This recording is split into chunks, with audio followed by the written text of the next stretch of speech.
जय हिंद दोस्तों, आपका स्वागत है पूरे जोश के साथ आपके अपने प्यारे से परिवार ओपन स्टडी में। यह है हमारी 15 दिन 15 मॉक टेस्ट की पहली क्लास। ठीक है, SSC CGL mains, CHSL mains, CPO mains और स्टेनोग्राफर एग्जामिनेशन। स्टेनो का एक ही पेपर होता है। इन सभी चारों एग्जामिनेशंस के लिए हमने टारगेटेड यहां पे मॉक टेस्ट स्टार्ट करें, जिसमें एक क्लास में 100 क्वेश्चन हम लोग डिस्कस करेंगे। और पहला मॉक टेस्ट है, चाहे आपका एग्जाम हो तीनों में से कोई भी, मेंस या फिर स्टेनोग्राफर का एक ही पेपर होता है, कोई सा भी एग्जाम हो, बस ये 15 सेट लगा लो, आपका नैया पार हो जाएगी बहुत अच्छे से। वेटेज क्या रहेगा मैं आपको बता दूं भैया, इसमें टोटल 100 क्वेश्चंस होंगे, जिसमें 15 क्वेश्चन तो वॉइस नरेशन के होंगे, एमसीक्यूज। 15 क्वेश्चंस मिक्स ग्रामर के होंगे, जिसमें 5 एरर, 5 इंप्रूवमेंट, 5 फिलर्स होंगे। 35 क्वेश्चन आपके वोकैबुलरी से पूछे जाएंगे, जिसमें सिनोनिम के 7 क्वेश्चन, 7 स्पेलिंग टेस्ट के भी 7। ठीक है, साइनो एंटो वन वर्ड्स और इडियम्स के, और 7 स्पेलिंग टेस्ट के। टोटल कितने क्वेश्चन हो गए भैया? 35 क्वेश्चन हो गए, और 20 क्वेश्चन आपको क्लोज टेस्ट के, 4 क्लोज टेस्ट भी मैं इसमें सोल्व कराऊंगा। टोटल नंबर ऑफ क्वेश्चंस हमारे हो रहे हैं 100। डेली आपको ऐसे ही 100 क्वेश्चन का एक कंप्लीट मॉक टेस्ट आपको मिलेगा।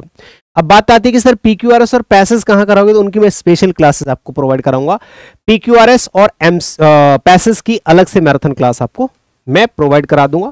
ठीक है, तो चलिए सेशन की शुरुआत करते हैं। लेकिन उससे पहले मैं आपको बता दूं कि भाई अगर आपको फाउंडेशन बैच ज्वाइन करना है किसी स्टूडेंट को, तो आप रेफर कर सकते हैं। अभी बैचेस पे डिस्काउंट भी चल रहा है, आप कोई सा भी बैच 299 में ले सकते हैं, सिर्फ कुछ ही दिनों के लिए, 1 तारीख तक। ठीक है, 1 नवंबर तक, चाहे वो रिकॉर्डेड बैच हो या आपका लाइव फाउंडेशन बैच हो। ठीक है, किसी भी तरह की इंक्वायरी के लिए आपके पास कॉन्टैक्ट नंबर है, ये हमारा ओपन स्टडी एप्लीकेशन है, openstudyApp.com हमारी वेबसाइट है, ओपन स्टडी गुरुकुल हमारा टेलीग्राम चैनल है, जहां पे आपको पीडीएफ मिलेगी। ठीक है, तो ये आपकी इंक्वायरी के लिए है, इंक्वायरी बोर्ड।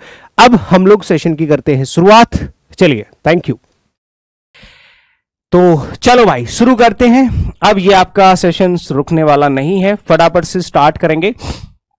ठीक है, पहला क्वेश्चन आपके सामने है, the manager keeps the work pending. इसका करेक्ट आंसर क्या होगा? सारे के सारे क्वेश्चन आपके 2018 से लेके 22 और 23 में पूछे गए होंगे।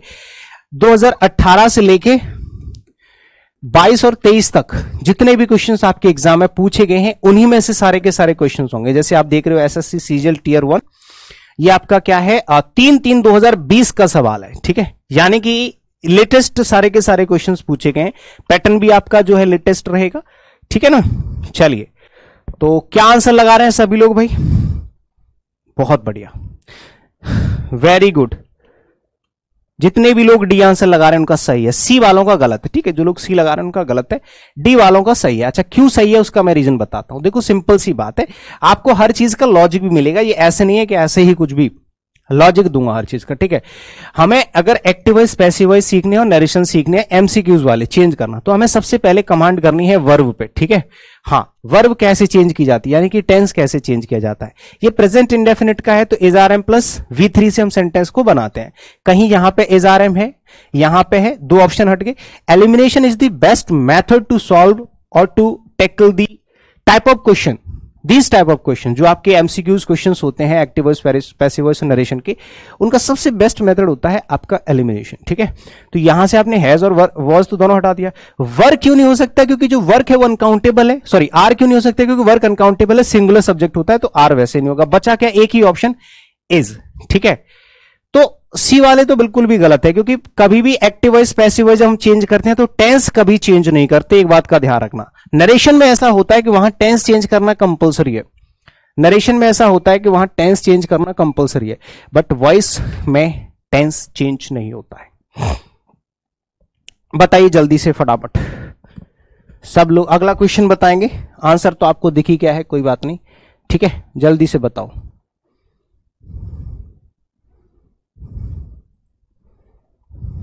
चलो, सब लोग बताएंगे फटाफट फटाफट। ठीक है, the thief was being arrested. जब भी हम is are am plus ING या वॉज प्लस आईएनजी का पैसिव वॉइस बनाते हैं तो बीइंग लगाते हैं, यानी कि ये आपका पैसिव वॉइस आपको एक्टिव में बनाना है। तो आपको ध्यान रखना है कि is are am was verb के साथ में जो मेन वर्ब है इसमें आईएनजी लगा होना चाहिए। हैज अरेस्टेड हो सकता है, अरेस्टेड हो सकता है, हैड अरेस्टेड हो सकता है, बिल्कुल भी नहीं हो सकता। वॉज वर्ब के साथ जिसमें आईएनजी लगा हुआ है वही आपका करेक्ट आंसर होगा, मतलब फिर से आपका डी आंसर हो जाएगा। ठीक है, अब ये चीजें आपको आनी चाहिए, मतलब ये जो प्रैक्टिस है ना ये एक हार्ड चैलेंज है। अब मैं ये नहीं कह रहा कि ये क्वेश्चन हार्ड है, भाई वॉइस नरेशन के क्वेश्चन नॉर्मली स्टूडेंट भी लगा देते हैं क्योंकि वो स्कूल में भी पढ़ के आते हैं। तो आगे और भी टाइप ऑफ क्वेश्चन आने वाले हैं, अच्छे अच्छे सवाल, 100 क्वेश्चन करोगे तो बहुत अच्छे अच्छे सवाल आएंगे। ठीक है, लेकिन हाँ मैं ये उम्मीद करता हूं कि ये चीजें भी तभी आपको समझ में आएंगी जब आपने इसके बेसिक्स पढ़ रखे होंगे, चाहे कहीं से भी पढ़े हो, चाहे स्कूल में पढ़े हो या अपने कंपटीशन पढ़े हो। बट आपको ये पता होना चाहिए कि बीइंग कब आता है is are am was verb के साथ, जब is are am was verb के साथ आईएनजी लगा होता है। तुरंत आपने एलिमिनेट कर दिया, सिंपल सा। ऑप्शन नंबर डी इसका करेक्ट आंसर हो गया। अगला बताएंगे, और ये स्पेशली जो सेशन चल रहा है वो सीपीओ मेंस, सीजीएल मेंस, इस तरह के जो पेपर होते हैं उनमें क्या होता है सबसे ज्यादा आपके वॉइस नरेशन, नॉन फाइनाइट, इस तरह के क्वेश्चन पूछे जाते हैं, क्लोज टेस्ट के क्वेश्चन पूछे जाते हैं। तो आपको हर सेशन में क्लोज टेस्ट मिलेगा, 15-15 क्वेश्चन आपके सीपीओ में, आपके सीजीएल मेंस में, सीडीएस में, इस तरह के जो क्वेश्चन पूछे जाते हैं। ठीक है ना, तो वॉइस नरेशन के हद से ज्यादा क्वेश्चन मैंने डाल रखे हैं इसीलिए, है ना। चलो, Martin drew a picture of the snow capped mountains, इसका आपको क्या बनाना है, वॉइस चेंज करना है, एक्टिव से पैसिव या पैसिव से एक्टिव, कुछ भी हो सकता है। अब ये एक्टिव वॉइस है क्योंकि यहां पे सेकंड फॉर्म बनी हुई है। अब सेकंड फॉर्म का जो पैसिव वॉइस बनता है वो वॉज वर्ब प्लस V3 से बनता है। अब ढूंढो कहां पे है, यहां तक तो सब कुछ सेम है। अब माउंटेन्स जो है ये मेन सब्जेक्ट नहीं है, मेन सब्जेक्ट है आपका पिक्चर, यानी कि आपकी वर्ब भी सिंगुलर लेगा। इज आ नहीं सकता क्योंकि ये पास्ट है, टेंस कभी चेंज नहीं करते। हैज आ नहीं सकता, इज आ नहीं सकता, तो बचा क्या, एक ही ऑप्शन है जिसमें पास्ट है, ऑप्शन नंबर ए। भाई सिंपल सी बात है, ऑप्शन नंबर ए इसका करेक्ट आंसर होगा, सिंपल सी चीज है। ठीक है ना, आगे चलिए अगला सवाल। देखो यहां पे आपके शिफ्ट भी चेंज होती जा रही है ना, डे भी चेंज होते जा रहे हैं, अलग अलग शिफ्ट में पूछे गए सवाल है ना 2020 में। His Elder sister taught him English. अब टॉट क्या है वो समझ लो, टॉट क्या है वो समझ लो। टॉट है आपकी सेकंड फॉर्म, क्योंकि इससे पहले कोई वर्ब तो है नहीं ऑक्सिलरी वर्ब, तो ये आपकी सेकंड फॉर्म हो गई। जब ये सेकंड फॉर्म है तो आपको पैसिव वॉइस बनाते समय क्या करना होता है, वॉज वर्ब प्लस V3 करना होता है। ठीक है ना, तो यहां पे आप ढूंढो वॉज वर्ब प्लस V3 कहां पे है, यहां पे नहीं है, यहां पे नहीं है, यहां पे नहीं है, तो बचा क्या भैया, ऑप्शन नंबर डी। तो इकलौता आंसर आपका हो जाता है यहां पे वॉज वर्ब प्लस V3, यानी कि ऑप्शन नंबर डी इसका करेक्ट आंसर होगा। बहुत सिंपल है।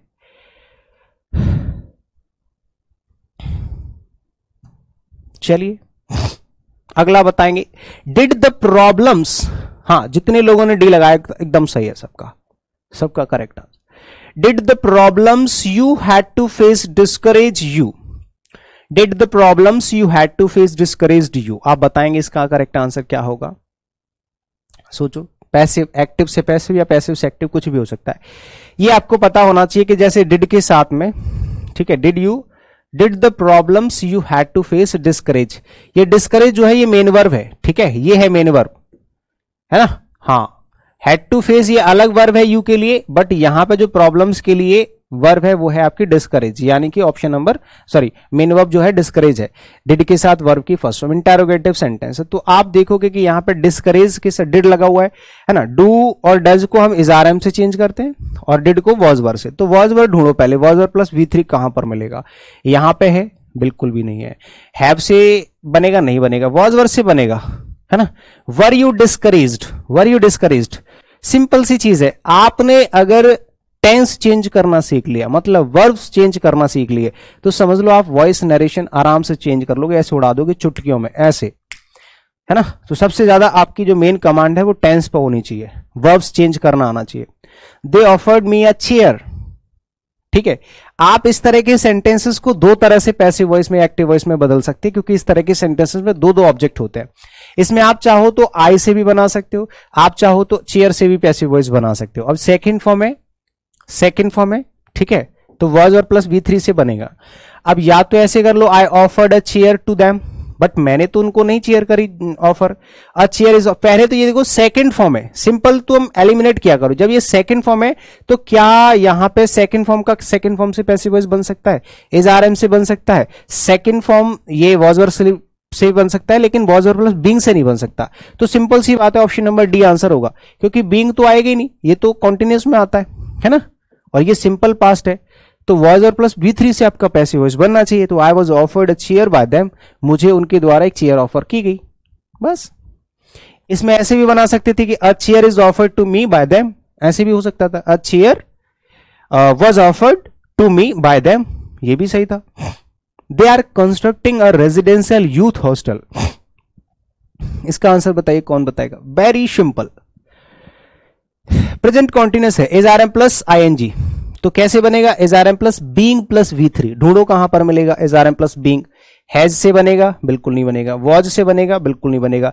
Is are am plus being plus V3 होना चाहिए, is are am plus being plus V3 होना चाहिए, तो ये वैसे नहीं हो जाएगा, है ना? तो ऑप्शन नंबर ए आपका करेक्ट आंसर हो जाएगा। बिल्कुल सिंपल, बिल्कुल सिंपल सी चीज है, ठीक है ना? Option number A. अगला बताएंगे next. People claim to have seen the wild and mad elephant in several cities, बताओ कौन बताएगा इसका आंसर? सोचो, जल्दी जल्दी आंसर करिएगा भैया मेरे भाई।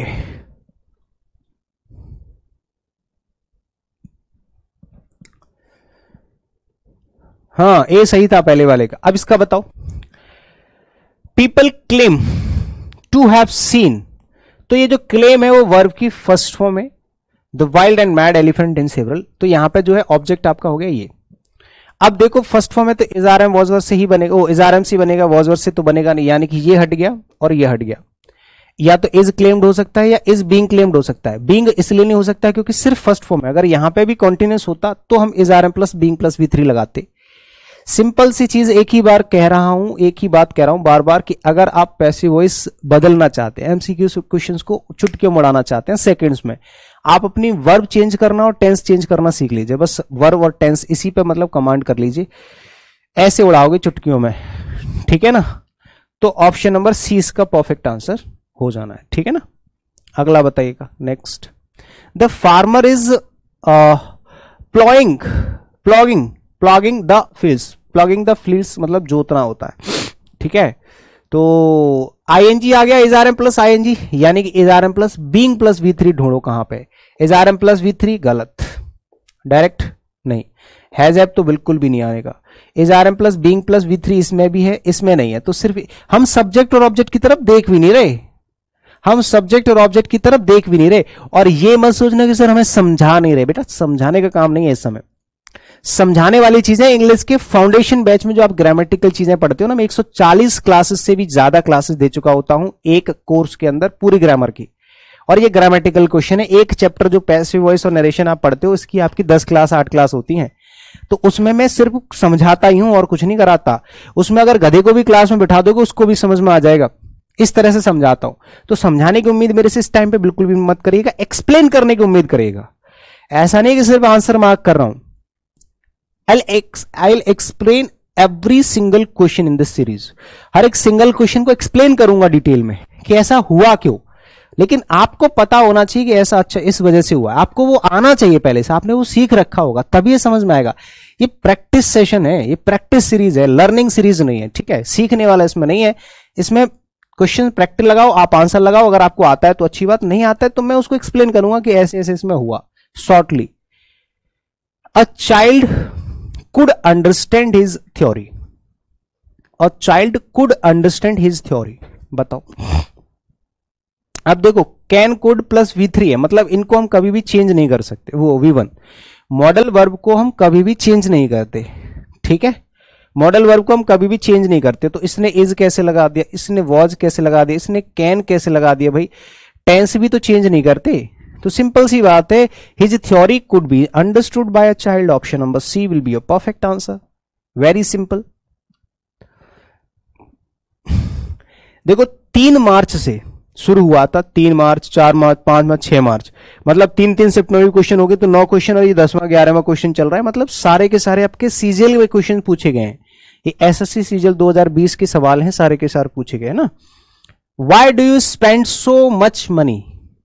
डू यू स्पेंड, डू और वर्ब की फर्स्ट फॉर्म, यानी कि is are am plus V3 से सेंटेंस बनेगा, ना कि वॉज वर और हैज से। तो पहली बात तो दोनों ऑप्शन हट गए, ठीक है? या तो इज आ सकता है या इज आ सकता है। अब देखो दोनों ही आ सकते हैं, तो why is so much so money, so much so money, so much money, तो ऑप्शन नंबर डी होगा। सो मच सो मनी क्या है, दो दो बार सो क्यों लगा रखा है, ठीक है। और यहां पे बीइंग स्पेंट का कोई मतलब नहीं बनता, सीधे स्पेंट लगाओ थर्ड फॉर्म है, समझ रहे हो। Why is so much money spend by you, क्यों तुम्हारे द्वारा इतनी सारी पैसे खर्च किए गए।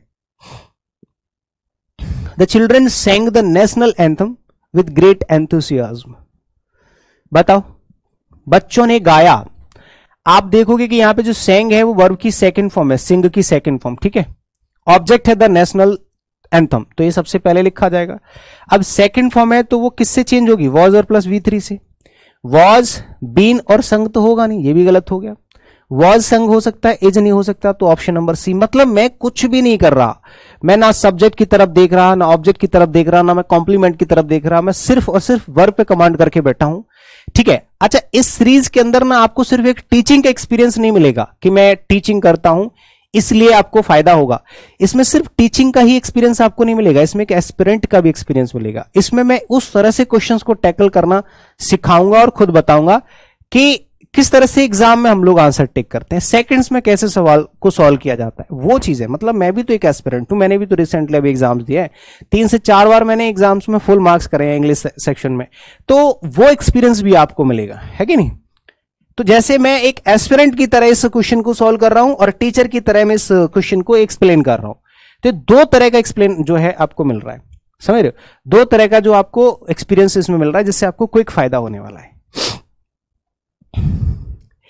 He incurred heavy losses in business. अब incurred is the second form, क्योंकि थर्ड फॉर्म अकेली कभी आती नहीं है, फर्स्ट फॉर्म में ed लगता नहीं है। सेकेंड फॉर्म है तो was और प्लस V3 ढूंढो कहां पर है, R दोनों हट गए, या तो was incurred हो सकता है या फिर were incurred हो सकता है, लेकिन लॉसेस जो है वो प्लूरल है तो was हट जाएगा, तो सिर्फ बी ऑप्शन इसका करेक्ट आंसर बचेगा।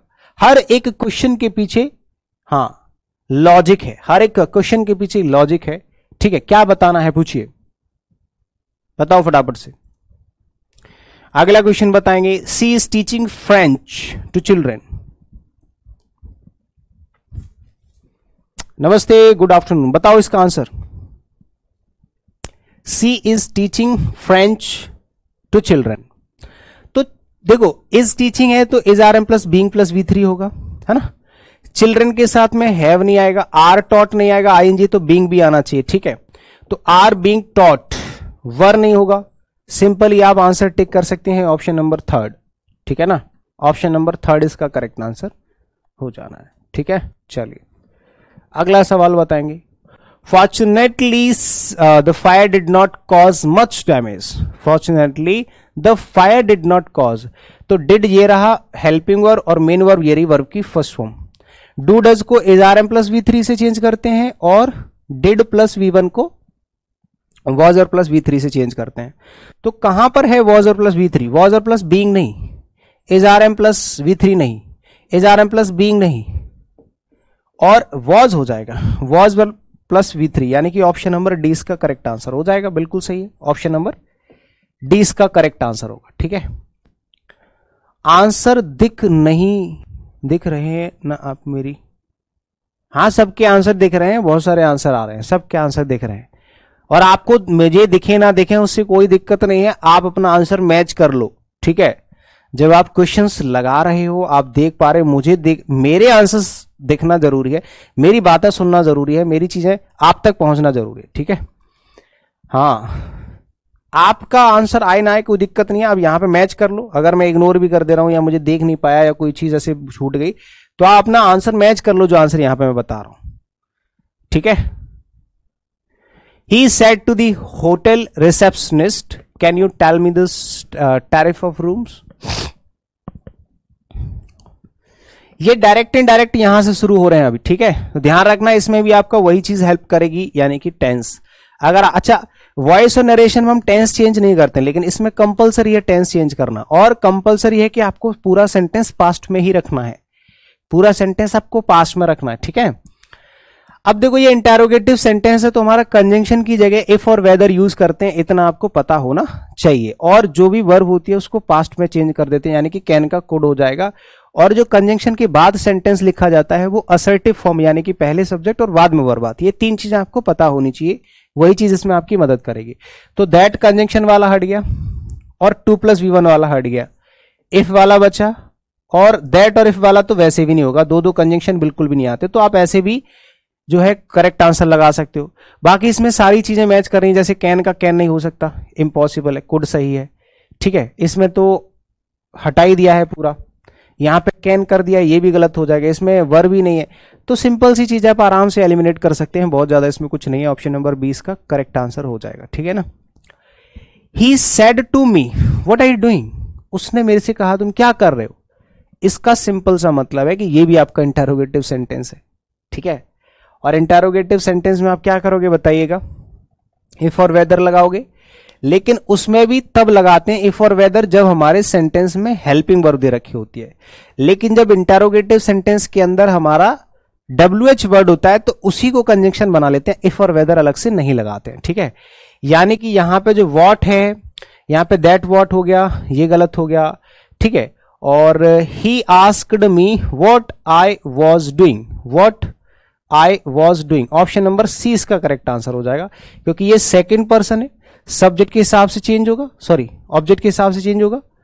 सेकंड पर्सन किसके हिसाब से चेंज होता है, ऑब्जेक्ट के हिसाब से, ऑब्जेक्ट के हिसाब से तो आई आ गया, ठीक है, आई के हिसाब से वर नहीं आएगा, वॉज आएगा, इज आर एम का वॉज वर हो जाता है। तो ये सब चीजें इसमें थोड़ा सा क्रिटिकल होता है, मतलब नरेशन को चेंज करने के लिए आपको चीजें, कई सारी चीजें ध्यान रखनी होती है, प्रोनाउन का भी ध्यान रखना है, टेंस का भी ध्यान रखना है, एडवर्ब का भी ध्यान रखना है, रिपोर्टिंग वर्ब का भी ध्यान रखना है, कंजंक्शन का भी ध्यान रखना है, हर, लेकिन ये उतना ही आसान हो जाता है। नरेशन के जो क्वेश्चंस होते हैं जितने टफ आपको दिखते हैं ये उतने ही आसान हो जाते हैं, पता है क्यों, क्योंकि इसके अंदर कहीं ना कहीं आप किसी ना किसी चीज से एलिमिनेट कर लोगे। अगर आपको टेंस से एलिमिनेट नहीं हो पा रहा है, आप कंजंक्शन से कर लो, आप एडवर्ब से कर लो, किसी से भी कर सकते हो, एलिमिनेशन मेथड इसमें आसान हो जाता है। अगले क्वेश्चन का आंसर बताओ, क्वेश्चन नंबर 18 का आंसर बताओ फटाफट से।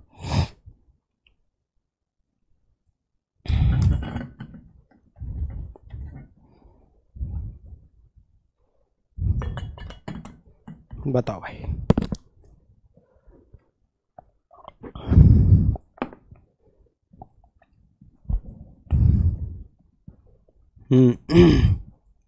सभी के कमेंट्स क्यों नहीं दिखते, सबके तो दिख रहे हैं।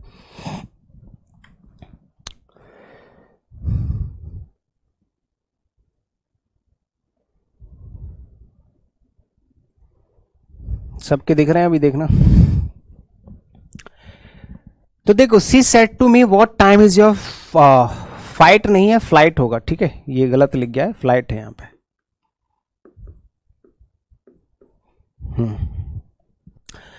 तो यहां पे देखोगे कि जो व्हाट टाइम है ना, व्हाट, ये आपका कंजंक्शन बन जाएगा, तो दैट लगाने की जरूरत नहीं है, जैसे कि इसमें नहीं लगा, इसमें नहीं लगा।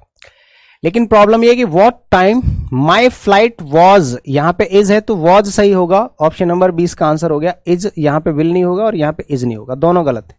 और ये इसलिए गलत है क्योंकि दो कंजंक्शन एक साथ नहीं आ सकते। WH वर्ड अगर कंजंक्शन का काम करें तो उससे पहले कोई एक्स्ट्रा कंजंक्शन आपको लगाने की जरूरत नहीं, ठीक है ना। The teacher commanded the students not to shout, बताओ इसका आंसर क्या होगा। The teacher commanded the students not to shout, बहुत ही सिंपल सी चीज है, जल्दी से बताएंगे सब लोग फटाफट, बताओ। कमांडेड जो होता है इसको आप किस तरह से रिपोर्टिंग वर्ब में चेंज करते हैं, बताओ। देखो, कमांडेड ये जो लिखा हुआ है ना, ये सेकंड फॉर्म से बना हुआ है, ठीक है, और इसको आपको बनाना है, इसका जो है स्पीच चेंज करना है, तो इनडायरेक्ट से डायरेक्ट में बदलना है, ये ऑलरेडी इनडायरेक्ट है, अब इसको डायरेक्ट में बदलना है। तो यहां पे क्या लिखा होगा, कमांडेड की जगह सेड टू लिखा होगा, तभी यहां पे सेकंड फॉर्म है, तो है ना, तो सेज तो होगा ही नहीं। टोल्ड होता नहीं है, टोल्ड के साथ तो टू आता नहीं है, सेड टू हो सकता है, सेड टू हो सकता है, स्टूडेंट स्टूडेंट। अब यहां पे जो लिखा है सेकंड फॉर्म, तो पहले प्रेजेंट होगा ना कि शुड होगा, तो पहले प्रेजेंट है डोंट साउट, तभी ना यहां पे आपने सेकंड फॉर्म लगाई है, ठीक है। हाँ, तो ऑप्शन नंबर आपका 20 का करेक्ट आंसर हो जाएगा, प्रेजेंट था तभी ना पास्ट करोगे। अगला बताओ, क्वेश्चन नंबर 20 का आंसर जल्दी जल्दी फटाफट से बताओ, क्वेश्चन नंबर 20 का आंसर। कौन बताएगा?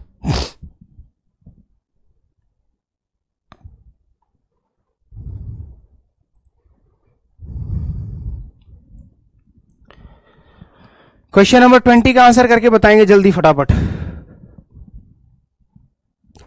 The teacher said to me you have not submitted. यहां पे देखो हैव प्लस V3 है ना, यानी कि ये सेंटेंस आपका पास्ट में जाएगा तो हैव का पास्ट हैड हो जाना चाहिए।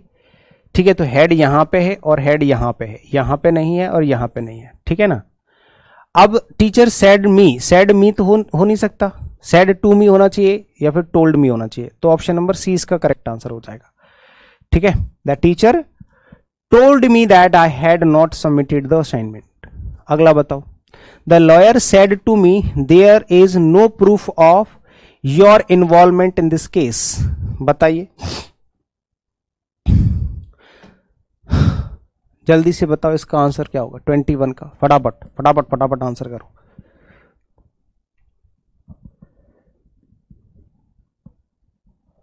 वेरी गुड, इसका आंसर बताओ जल्दी फटाफट।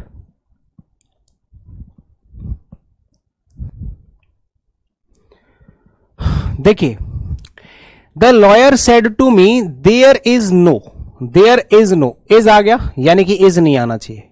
भाई डायरेक्ट से इनडायरेक्ट बनाते समय टेंस पूरा चेंज करना होता है, पास्ट में करना होता है, प्रेजेंट का प्रेजेंट तो रह ही नहीं सकता। इन दोनों में से कोई आंसर होगा। अब इन दोनों में से भी देखो, यहां पे टोल्ड दैट देयर, ये तो ठीक लग रहा है, लेकिन यहां पे देखोगे ये तो वैसे भी गलत हो गया। अच्छा, ये तो गलत हो गया पहला वाला। तीसरा फोर्थ और सेकंड में से आंसर हो सकता है। तो सैड मी नहीं हो सकता, या तो सैड टू मी होना चाहिए, इसके साथ टू आता है और वो भी डायरेक्ट स्पीच में आता है जो कि यहां पे लिखा है। तो सैड टू को हम चेंज करते हैं टोल्ड से, यानी कि ऑप्शन नंबर 20 का करेक्ट आंसर होगा। ठीक है ना।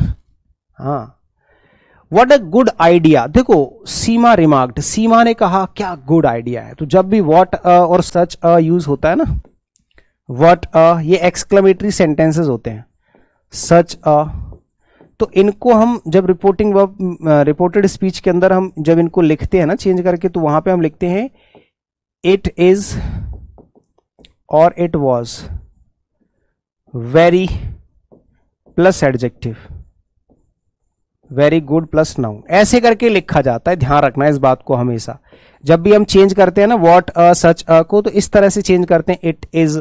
इट इज तो नहीं होता, इट वॉज होता है क्योंकि पास्ट हो जाता है। ठीक है, इट वॉज वेरी गुड ऐसे करके और प्लस नाउन लगा देते हैं। जैसे Seema said that what a good idea it is, गलत हो गया। Seema told what an idea, Seema exclaimed that it was a very good idea, Seema ने एक्सक्लेम किया है और एक्सक्लेमेटरी सेंटेंस है ये, देख लो यहां पे एक्सक्लेमेटरी साइन भी लगा हुआ है।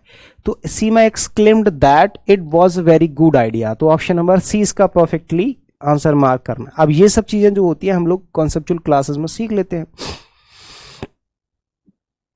Hello he said to his friend. अब देखो हेलो जो सेंटेंस है ये क्या है, कौन सा सेंटेंस है, ये आपका ऑप्टेटिव सेंटेंस है। ठीक है, जब हम किसी को संबोधित करते हैं ना तो उसको हम लोग ऑप्टेटिव सेंटेंस कहते हैं। ठीक है, तो ऐसे सेंटेंसेस को कैसे बनाओगे, जब भी हम किसी को हेलो बोलते हैं, गुड मॉर्निंग बोलते हैं, कॉन्ग्रेचुलेशंस बोलते हैं, तो उसी के हिसाब से हम रिपोर्टिंग वर्ब को चेंज करते हैं। ही congratulated, he welcomed, he thanked, ही है ना, ही ग्रीटेड। जब भी हेलो या हाय इस तरह से बोलते हैं ना, अभिनंदन करते हैं, तो वहां पे ग्रीटिंग्स लगाते हैं। ठीक है, तो ही ग्रीटेड, टोल्ड नहीं आएगा, टोल्ड हेलो तो बिल्कुल भी नहीं आ सकता।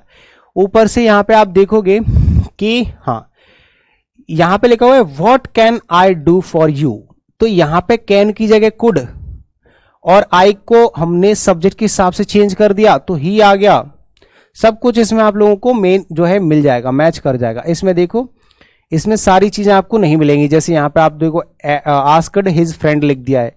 ठीक है, क्योंकि यहां पे उसने सीधे एक ही बार पहले हिज फ्रेंड्स लिख दिया है, तो दोबारा उसको लिखने की जरूरत नहीं है, और टोल्ड वैसे नहीं आएगा। तो ऑप्शन नंबर सी इसका परफेक्टली आंसर टिक होगा। ही greeted his friend and asked what he can do for you, you की जगह हिम कर दिया है। यू जो है सेकंड पर्सन है तो ऑब्जेक्ट के हिसाब चेंज होगा, उसका दोस्त है तो वहां पे हिम हो जाएगा। अगला बताओ, he said to me what time do the banks open and close. ये भी सेम है जो अभी आपने फ्लाइट वाला क्वेश्चन करा था, what time your flight is और वाज, वैसे ही इसमें आंसर टिक करना है। बताइए इसका answer. He asked me, sorry he said to me, तो सेड टू मी आगे इंटेरोगेटिव सेंटेंस है तो आपको सेड टू को किस तरह से चेंज करना चाहिए, आस्क्ड से चेंज करना चाहिए। तो आस्क्ड मी सेड नहीं होगा, वांटेड नहीं होगा, asked me what time the banks होगा, क्योंकि अगर कंजंक्शन लगा हुआ है तो उसके बाद में जो सेंटेंस होता है वो असर्टिव सेंटेंस होना चाहिए। मतलब तीनों ऑप्शन हट गए यहां से, बी, सी और डी। असर्टिव मतलब पहले सब्जेक्ट बाद में वर्ब, ऐसे करके आपको सेंटेंस सही करना है। तो ऑप्शन नंबर ए इसका करेक्ट आंसर हो गया, ठीक है ना। अगला बताओ, what a rare flower she said, फिर से वही चीज जैसे मैंने अभी आपको बताया था, it was a very rare flower, है ना। ही एक्सक्लेम्ड और she exclaimed that it was a very rare flower. What a या सच अ के बाद में जो भी लिखा होता है उसके आगे it was a very plus adjective plus noun, आप ऐसे करके लिख सकते हो। Mahesh said to Rita don't play in the sun, मतलब डोंट प्ले, जब भी कोई सेंटेंस डोंट से स्टार्ट होता है तो हम वहां पे क्या लगाते हैं, नॉट टू। क्या लगाते हैं, नॉट टू लगाते हैं। यानी कि Manish advised Rita not to play in the sun, है ना। Not to play in the sun है बट यहां पे टोल्ड टू कर दिया है, क्योंकि ये जो है ना, इस तरह के जो सेंटेंसेस होते हैं जो डोंट से स्टार्ट होते हैं उसमें या तो एडवाइज्ड या सजेशन, है ना, इस तरह के, या फिर सुझाव होता है ना, सजेशन, एडवाइज और ओपिनियन, इस तरह के सेंटेंसेस होते हैं। तो उसी तरह का आपको रिपोर्टिंग वर्ब यूज करना होता है। जैसे यहाँ पर रिक्वेस्ट तो करेगा नहीं, टोल्ड जनरली नहीं बोल रहा है, और ऑर्डर आदेश नहीं दे रहा है ना, क्योंकि धूप में खेलने के लिए कोई आदेश नहीं देता है, ना खेलने के लिए एडवाइस देते हैं। इसका आंसर बताओ। She said we visited Uttarakhand in the summer vacation, बताओ इसका आंसर कौन बताएगा।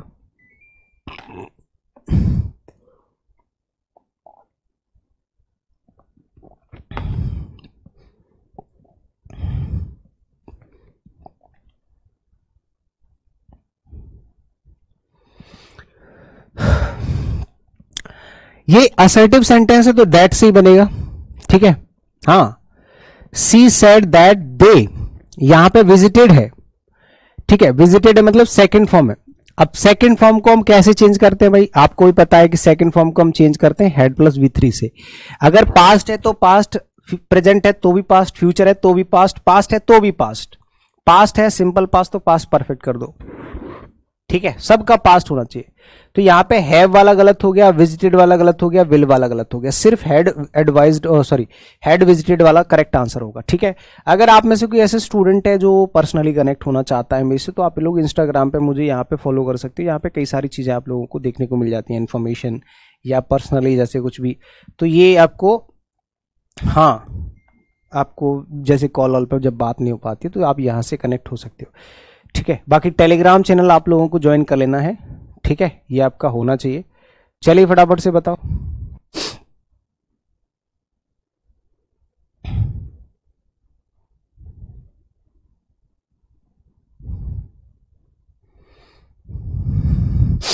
इसका बताओ 28th का आंसर बताओ। The traveller said to the passer, said to a passer why can you help me find, can you help me find, क्या तुम मेरी मदद कर सकते हो ढूंढने में किस चीज को, मेरा रास्ता। बताओ इसका आंसर क्या होगा। बहुत सिंपल सी चीज है, आराम से आप आंसर टिक कर सकते हो, बहुत ज्यादा इसमें कुछ नहीं होगा, ठीक है, सब कुछ नॉर्मल सी चीज है। ट्रेवलर ने पूछा, अब ये देखो इंटेरोगेटिव सेंटेंस है तो आस्क्ड लगेगा, ठीक है, ये रिक्वेस्टेड नहीं होगा। द पासर बाय, इफ तो लगेगा ही क्योंकि इसमें दैट नहीं आएगा, ठीक है, और इसमें तो कंजंक्शन ही नहीं है तो ये गलत हो गया। तो सिर्फ एक ही ऑप्शन है, ऑप्शन नंबर ए, जो इसका सही जवाब हो जाएगा, ठीक है ना। हाँ, ए ऑप्शन इसका सही जवाब हो जाएगा। अगला बताओ। The guard said to the visitors do not take photographs inside the museum, इसका आंसर बताओ। गार्ड सेड टू, अब इसने मना कर दिया है। देखो, जब हम डू नॉट यूज करते हैं और हमें पता नहीं चलता कि इसमें सामने वाला व्यक्ति हमसे छोटा है या बड़ा है, या स्पीकर से छोटा है या बड़ा है, तो वहां पर नॉट टू या ऑर्डर्ड या कमांडेड ऐसे शब्द इस्तेमाल नहीं करते, वहां पर हम एक वर्ब यूज करते हैं फॉरवर्ड, है ना। फॉरवर्ड मतलब होता है जैसे डोंट टच दिस प्लग, तो इसका मतलब हो गया कि इस प्लग को टच मत करो। हो सकता है मैं बड़े भाई से बोल रहा हूं, हो सकता है छोटे, क्योंकि वो अनएथिकल है, इसको टच करोगे आपको करंट लगेगा। तो द गार्ड फॉरवर्ड यूज करते हैं, फॉरवर्ड, फॉरवर्ड, फॉरवर्डन, ठीक है। तो यहां पे सेड टू की जगह हम क्या यूज करते हैं, मना करने के लिए फॉरबिड, जब सेंस क्लियर नहीं होता है कि इसमें कोई छोटा व्यक्ति है या बड़ा है। अगर यहीं पे छोटा होता, मैं अपने छोटे भाई से बोल रहा होता तो यहाँ पे ऑर्डर्ड लगाता, बड़े भाई से बोलता तो रिक्वेस्टेड लगाता, लेकिन यहां मैं मना कर रहा हूं तो फॉरवर्ड लगाएंगे। क्लियर नहीं है इसमें, है ना। हाँ, विजिटर से कहा है तो क्लियर नहीं है तो आप फॉरवर्ड लगाओगे, forward the visitors to take photographs inside. अब यहां पे अगर फॉरवर्ड लगा दिया तो आगे नॉट टू मत लगाना, यहां पे आपको नॉट टू यूज नहीं करना है बिल्कुल भी। पता है क्यों? क्योंकि यहां पे ऑलरेडी नेगेटिव वर्ड होता है, ये आपका नेगेटिव वर्ड होता है, समझ रहे हो। हाँ,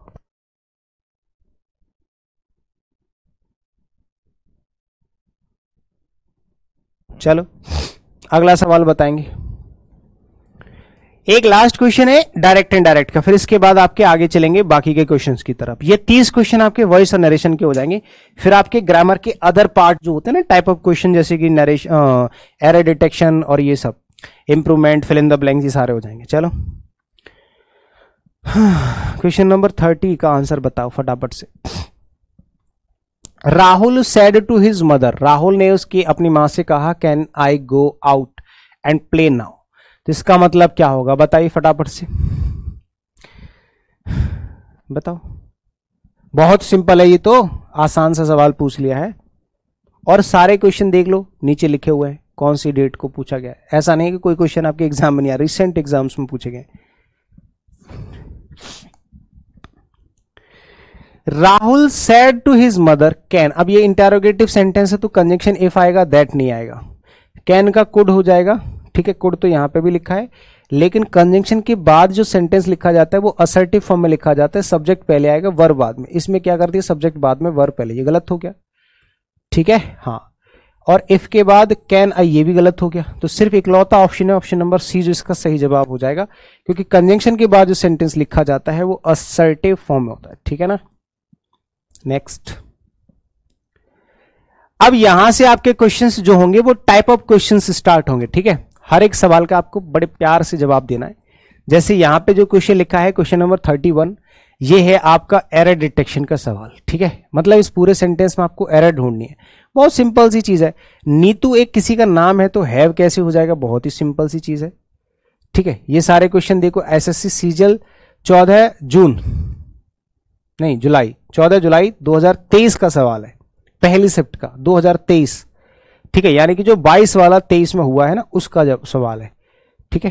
23 वाला, सॉरी, 23 वाला, जो 2023 वाला अभी एग्जाम हुआ है, रिसेंट एग्जाम, उसमें से पूछा गया। हैज हो जाएगा, has been waiting for me since 10 o'clock, तो हैव की जगह हैज हो जाएगा। ए वाले पार्ट में गलती है, ठीक है भाई। किसी को कोई तकलीफ? आगे चलिए। After knowing truth the jury took the right decision in the case. अब देखो, मान लो कोई केस चल रहा है, ठीक है, कोई केस चल रहा है और उसमें किसी को डिसीजन लेना है, तो जो डिसीजन लोगे वो सच को जानने के बाद ही तो लोगे। लेकिन कौन से सच को जानने के? दुनिया का सच जानने के बाद, तुम्हारा सच जानने के बाद, मेरा सच जानने के बाद? अरे उस केस में, जिस केस में आप डिसीजन ले रहे हो, उसी केस के सच्चाई को जानने के बाद आप डिसीजन लोगे। इसका मतलब उस केस की जो सच्चाई है वो डेफिनेट है, पर्टिकुलर है, बाहर की सच्चाई नहीं, दुनिया की सच्चाई नहीं, देशों दुनिया की सच्चाई से हमें कोई मतलब नहीं। उस केस में सच क्या है उसको जानने के बाद, यानी कि ये जो ट्रुथ है ये डेफिनेट है, ये पर्टिकुलर है उसी केस का, तो इससे पहले आपको डेफिनेट आर्टिकल का यूज करना पड़ेगा, द ट्रुथ हो जाएगा। After knowing the truth, after knowing the truth, तो option number C correct answer. अगला बताओ। Darshan wished he had not went. भाई साहब इसमें क्या गलती है? कभी भी had not, has not, have not, will have not, इनके बाद आप सेकंड फॉर्म लगाओगे कि थर्ड फॉर्म लगाओगे? वर्ब की थर्ड फॉर्म, यानी कि गॉन यूज करोगे कि नहीं करोगे? गॉन यूज करोगे कि नहीं करोगे? सिंपल सी बात है। तो यहां पे वेंट कैसे आ जाएगा भाई, मेरी बात बताना। तो option number third is the correct answer, इसमें ये गलती है। अगला सवाल बताओ। एन लॉयन तो बिल्कुल भी नहीं हो सकता, एन लॉयन तो बिल्कुल भी नहीं हो सकता। अब या तो आप अलॉयन कर लो तो भी गलत हो जाएगा, क्योंकि लॉयन जो होता है वो एक नहीं होता। यहां पे ये कह रहा है जनरल ट्रुथ की बात हो रही है, जनरल ट्रुथ की बात हो रही है, ठीक है, जनरल ट्रुथ की बात हो रही है कि ऐसा होता है ना। और जनरल ट्रुथ में हम कभी भी कोई आर्टिकल यूज नहीं करते, नो आर्टिकल, ठीक है। तो इसमें या तो कोई आर्टिकल नहीं आएगा, मतलब आर्टिकल आएगा ही नहीं, सिर्फ लॉइन कर दो, क्योंकि ये सारे लॉइन की बात हो रही है, मतलब एक लॉइन कास्ट की बात हो रही है कि जो शेर होता है वो सबसे फेरोसियस खूंखार जानवर होता है पूरे जंगल में, ठीक है ना, ये खूंखार होता है, इसका मतलब होता है खूंखार। तो यहां पे कोई आर्टिकल आएगा नहीं, और अगर आएगा भी तो आप डेफिनेट आर्टिकल यूज कर सकते हो द, लेकिन ए एन तो बिल्कुल भी नहीं आएगा, ठीक है ना। और सबसे बेटर ऑप्शन होता है कि कोई आर्टिकल ना लगाओ, जैसे मैन इज मॉर्टल, ये कहावत है, सब पे अप्लाई होती है, तो उससे पहले हम ए और द नहीं लगा सकते, तो no article will be used. अगला बताओ, the availability of funds will be ensured if they all tried to submit the proposal on time. ये टेंस टॉपिक के कंडीशनल सेंटेंस सेक्शन से पूछा गया सवाल है। कंडीशनल सेंटेंसेस अगर आपने पढ़े होंगे तो उसमें सिखाया जाता है कि जो टाइप ऑफ कंडीशनल सेंटेंस में पहला टाइप होता है उसमें क्या करते हैं हम, दो क्लॉज होते हैं, एक कंडीशनल क्लॉज और एक रिजल्टेड क्लॉज। तो इसमें अगर आप वर्ब की फर्स्ट फॉर्म यूज कर रहे हो तो इसमें विल प्लस V1 यूज किया जाता है, या फिर अगर सेकेंड फॉर्म यूज कर रहे हो तो इधर वुड यूज होता है। अब आप जरा देखो यहां पे विल लगा हुआ है, ठीक है, विल बी एंश्योर्ड लगा हुआ है, तो आप यहां पे लेफ्ट टू राइट चलोगे तो आगे इफ दे ऑल ट्राइड नहीं होगा, ट्राई होगा, क्या होगा, ट्राई होगा, क्योंकि फर्स्ट फॉर्म आनी है ना भाई, फर्स्ट फॉर्म में आगे विल का जो है ना कनेक्शन है वो किससे है, प्रेजेंट से है, तो इधर विल है तो इधर वर्ब की फर्स्ट फॉर्म होनी चाहिए, तो ट्राइड नहीं होगा, if they all try to ऐसे करके यूज करना है, if they all try to ऐसे करके यूज करना है, तो ऑप्शन नंबर डी इसका करेक्ट आंसर हो जाएगा। She had an ability to persuade, ये जो क्वेश्चन है वो आपका इंप्रूवमेंट का सवाल है। 5 क्वेश्चन आपके एरर डिटेक्शन के हो गए, अब आपके इंप्रूवमेंट के सवाल आ गए, है ना, 5 क्वेश्चन। जैसे यहां पे एक अंडरलाइन वाला सेक्शन है परसुएड, इसको आपको इंप्रूव करना है कि क्या ये परसुएड वर्ड इसमें फिट हो रहा है कि नहीं हो रहा है। तो देखो परसुएड का मतलब होता है किसी को राजी करना, मनाना, किसी को राजी करना, किसी को मनाना, ये इसका मीनिंग होता है, समझ गए, हाँ। और हाल्ट रुकना होता है, सप्रेस होता है किसी को, ओवरकम करना, आउटरेज और इंप्रेस। तो Impress is the correct answer, क्योंकि यहां पे अच्छा परसुएड जो होता है ना इसका इंप्रूवमेंट के साथ साथ आपका रिप्लेसमेंट का भी सवाल होता है, याद रखना, ये चीज मैं आपको कई बार बता चुका होता हूं, एक बार फिर से बता देता हूं, just wait for a minute. देखो सेंटेंस इंप्रूवमेंट के सवाल भी आते हैं और एक वर्ड रिप्लेसमेंट या फ्रेज रिप्लेसमेंट के सवाल, दोनों सेम कैटेगरी होती है बट डिफरेंट डिफरेंट चीजें होती हैं दोनों के अंदर। जो वर्ड रिप्लेसमेंट और फ्रेज रिप्लेसमेंट के सवाल आते थे वो बैंकिंग में, अब ये एसएससी में भी आने लगे हैं। यानी कि सेंटेंस इंप्रूवमेंट का मतलब होता है कि जो भी अंडरलाइन वाला सेगमेंट होगा वो गलत भी हो सकता है, गलत ही होता था, उसको सही करके लिखना है। एक होता है रिप्लेसमेंट, दोनों की कैटेगरी सेम ही है। जैसे परसुएड है ना, तो परसुएड का जो मतलब है ना वो आपको चूज करना है। अब इसमें परसुएड गलत नहीं है, सही है ये, लेकिन इसको आपको रिप्लेस करना है। तो रिप्लेस करोगे ऐसा कोई ऐसा वर्ड है, इंप्रेस वर्ड है, इसका मतलब भी किसी को इंप्रेस करना होता है, यानी कि परसुएड करना, राजी करना, खुश करना, किसी को प्रसन्न करना। तो ये रिप्लेसमेंट का सवाल हो जाएगा। ये शब्द जो है ये आपका इंप्रूवमेंट का है, ये है इंप्रूवमेंट का। इसमें क्या होगा कि एक वर्ड के लिए अंडरलाइन कर दिया, अब वो पूछेगा कि क्या ये वर्ड इसके लिए अप्रोप्रिएट है, अगर नहीं है तो कौन सा ऐसा वर्ड है जो इसको फिट करेगा, ग्रामेटिकली फिट कर सकता है, वो आपको चूज करना है। जैसे यहां पे इनकलकेट शब्द होता है, तो इनकलकेट वर्ड क्या इस कॉन्टेक्स्ट के अंदर फिट हो सकता है या नहीं, अगर नहीं हो सकता है तो ऐसा कौन सा वर्ड है जो यहां पे इस पूरे कॉन्टेक्स्ट को मीनिंगफुल बनाएगा। तो हम इसमें से कोई एक ऑप्शन चूज करेंगे। जैसे for example we must remember, हमें हमेशा रिमेंबर करना चाहिए, याद रखना चाहिए दैट कि वॉट वी टीच, जो कुछ भी हम टीच करते हैं, यहां पे ये मत कहना कि ये इंटरोगेटिव वर्ड है, नहीं, ये सब्जेक्ट है, रिलेटिव प्रोनाउन है, ठीक है, हाँ ये प्रोनाउन है, वॉट वी टीच है ना, रिलेटिव प्रोनाउन इसको कहते हैं, हाँ, तो ये इंटरोगेटिव वर्ड नहीं है, ये रिलेटिव प्रोनाउन है। What we teach our children, जो कुछ भी हम अपने बच्चों को सिखाते हैं, is what we inculcate in them. तो ये जो इनकलकेट वर्ड होता है, इसका मतलब क्या होता है? इसका मतलब होता है किसी भी चीज को किसी के दिमाग में सेट करना। ठीक है, अब आपको चूज करना है कि क्या इसमें से ऐसा कोई वर्ड है जो इसको रिप्लेस कर सकता है या इसी के जैसा हो सकता है, तो वो आपका इंस्टिल शब्द हो जाएगा। इंस्टिल क्या होता है, मैं सबके मीनिंग आपको बता देता हूं जिससे आपको क्लियरेंस मिल जाएगा। जैसे यहां पे इनकलकेट मतलब होता है किसी के दिमाग में चीजों को सेट करना, और इंस्टिल का मतलब होता है किसी के दिमाग में चीजों को सेट करना या उनके दिमाग पे प्रभाव डालना। चित्त मतलब होता है मन। तो ये गलत नहीं है, ये भी आपका इंप्रूव नहीं है, ये आपका रिप्लेसमेंट का सवाल हो गया। ये भी आपका रिप्लेसमेंट का सवाल हो जाएगा कि इसमें इंप्रूवमेंट नहीं करना है, रिप्लेसमेंट करना है कि सेम ऐसा ही शब्द ऐसा कौन सा है जो इसमें आपको चूज करके बताना है। तो इनकलकेट का जो मतलब होता है वही इंस्टिल का मतलब होता है। मतलब ऑप्शन नंबर आपका third is the correct answer. Endanger मतलब होता है किसी चीज को खतरे में डालना। इंस्पायर होता है किसी से प्रेरित करना या किसी से प्रेरित होना या किसी को प्रेरित करना। और इंपोर्ट होता है चीजों को आयात करना। इंपोर्ट और एक्सपोर्ट होता है ना। हाँ, तो ये हो गया आपका ऑप्शन नंबर सी। सी इसका करेक्ट आंसर है। ये रिप्लेसमेंट का सवाल है, इंप्रूवमेंट का नहीं है। ठीक है ना, कोई बात नहीं। The boys and the teacher wants to win, is it correct? बताइए, क्या ये सेंटेंस सही है कि गलत है? बताओ। The boys and the teacher wants to win. अब देखो, वॉन्ट्स तो बिल्कुल भी नहीं आ सकता है। वॉन्ट्स इसलिए नहीं आ सकता क्योंकि यहां पे दो सब्जेक्ट एंड से जुड़े हुए हैं, प्लूरल वर्ब आएगी, तो वॉन्ट्स तो आएगा नहीं, ये भी गलत। और वॉन्ट टू वॉन गलत नहीं हो जाएगा, ये सेकंड फॉर्म टू के साथ नहीं आती।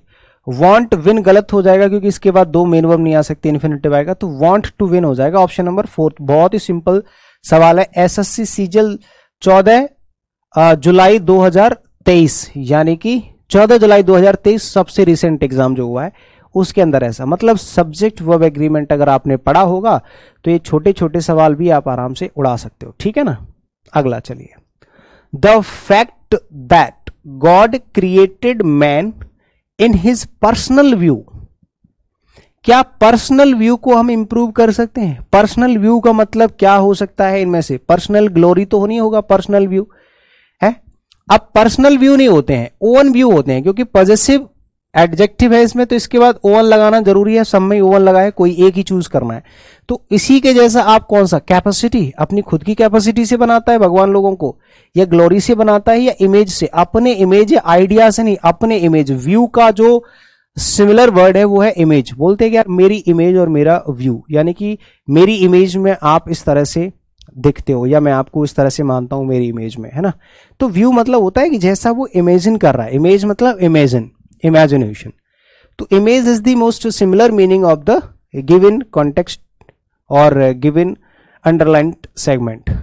Personal view. एक और है 40th क्वेश्चन, इसमें क्या है, इंप्रूव करना है हेल्प ईच अदर को।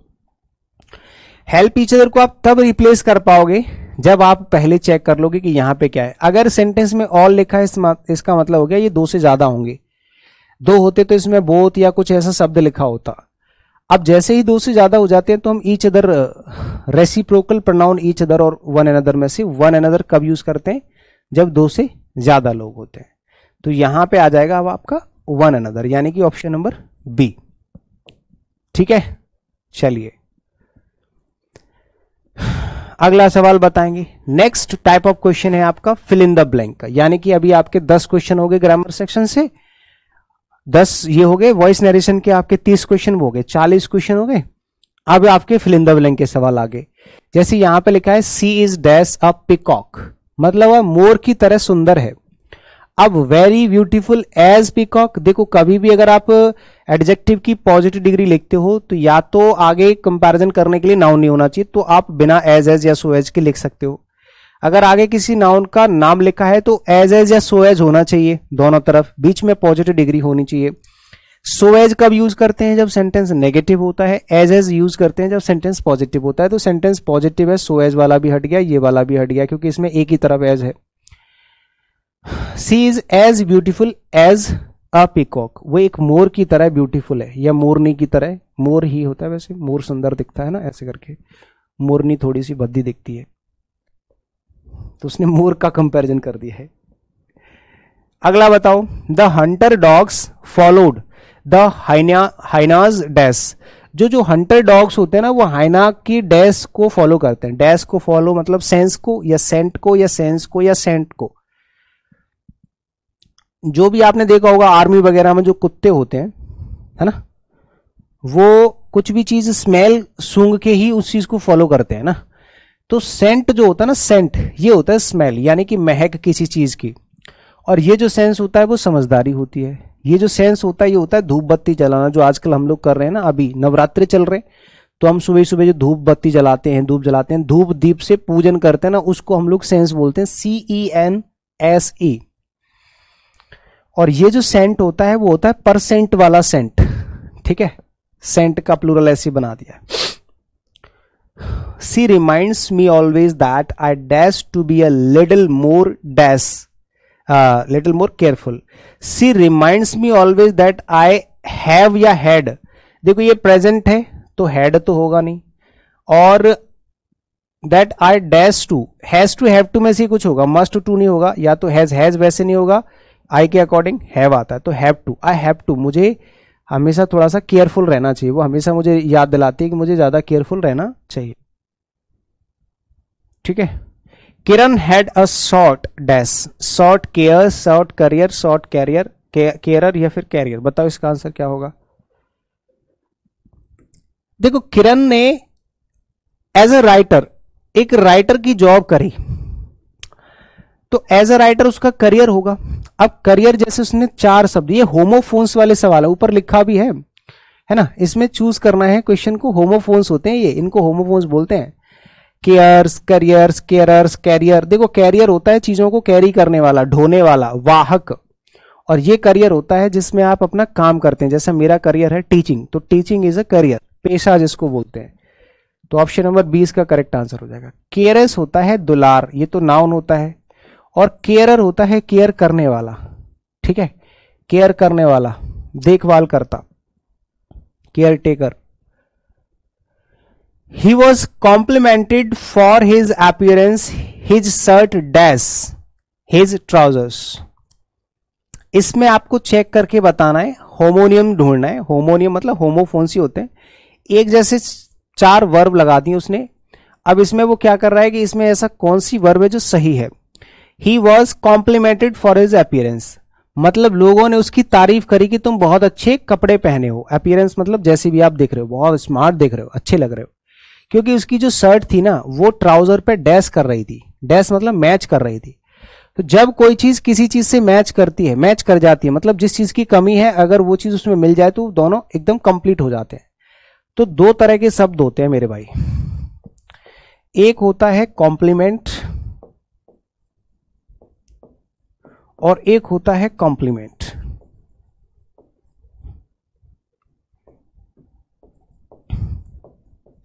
एक होता है कॉम्प्लीमेंट और एक होता है कॉम्प्लीमेंट। तो ये तो होती है प्रशंसा करना, इसका मतलब होता है कॉम्प्लीमेंट, ये नाउन भी होता है और वर्ब भी होता है, ठीक है ना, दोनों तरह से यूज करते हैं। तो नाउन का मतलब प्रशंसा, वर्ब का मतलब प्रशंसा करना, ठीक है।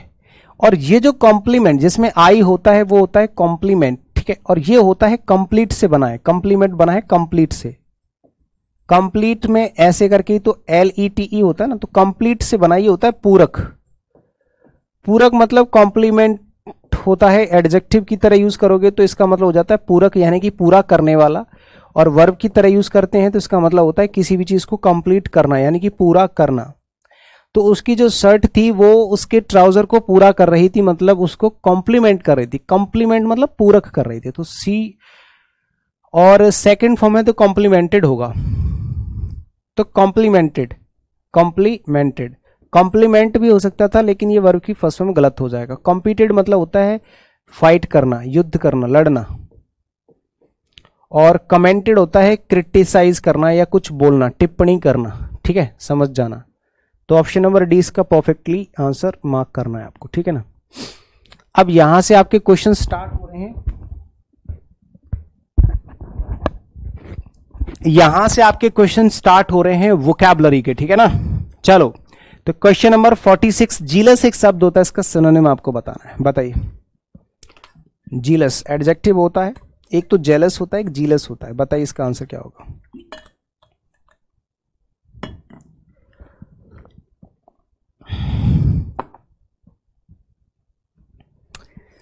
एक जेलस होता है, जेलस का मतलब होता है ईर्ष्यालु, ठीक है।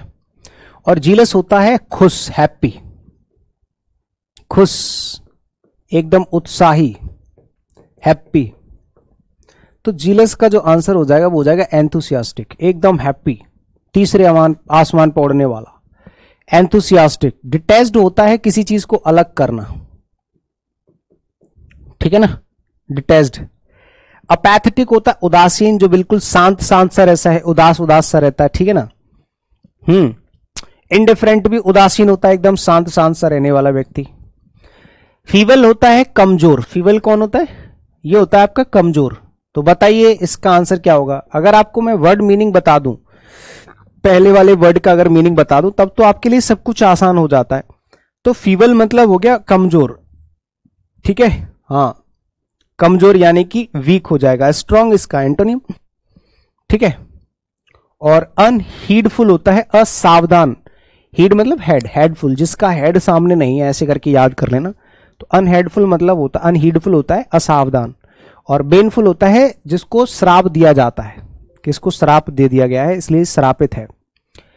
एसएससी सीजीएल 14 जुलाई 2023 सेकंड शिफ्ट का सवाल है, सिनोनिम बताना है आपको रेडी शब्द का।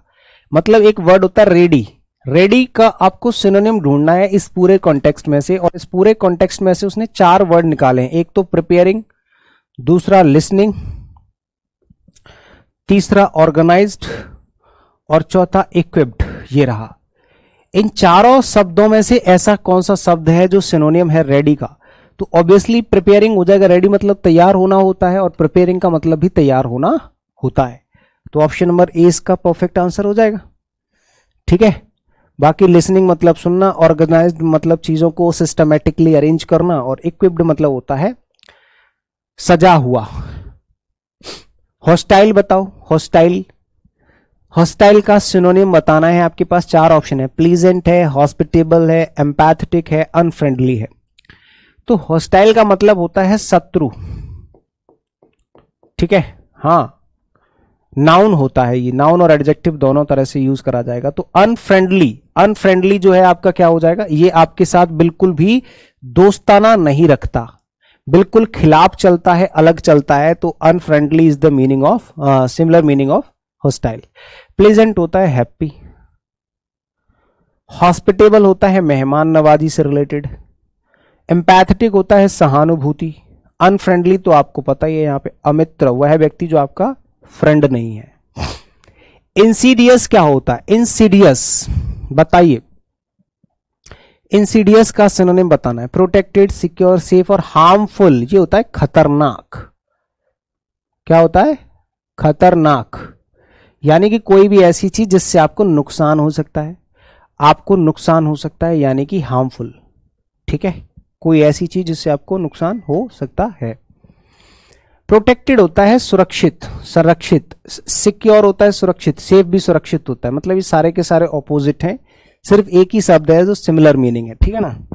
नेक्स्ट, अबाउंड एक शब्द होता है। देखो मेरे भाई, अबाउंड जो वर्ड है वो एसएससी सीजीएल, एसएससी सीजीएल 14 जुलाई 2023 थर्ड शिफ्ट का सवाल है और एसएससी ने इसका आंसर दे रखा है गलत। ये है आपका क्वेश्चन नंबर अबाउंड, ठीक है। एक सेकंड रुकना बस, ठीक है, एक छोटी सी चीज कर लूं, मैं आपको एक चीज सिखा रहा हूं। सभी लोग ध्यान से सुनना मैं क्या कह रहा हूं।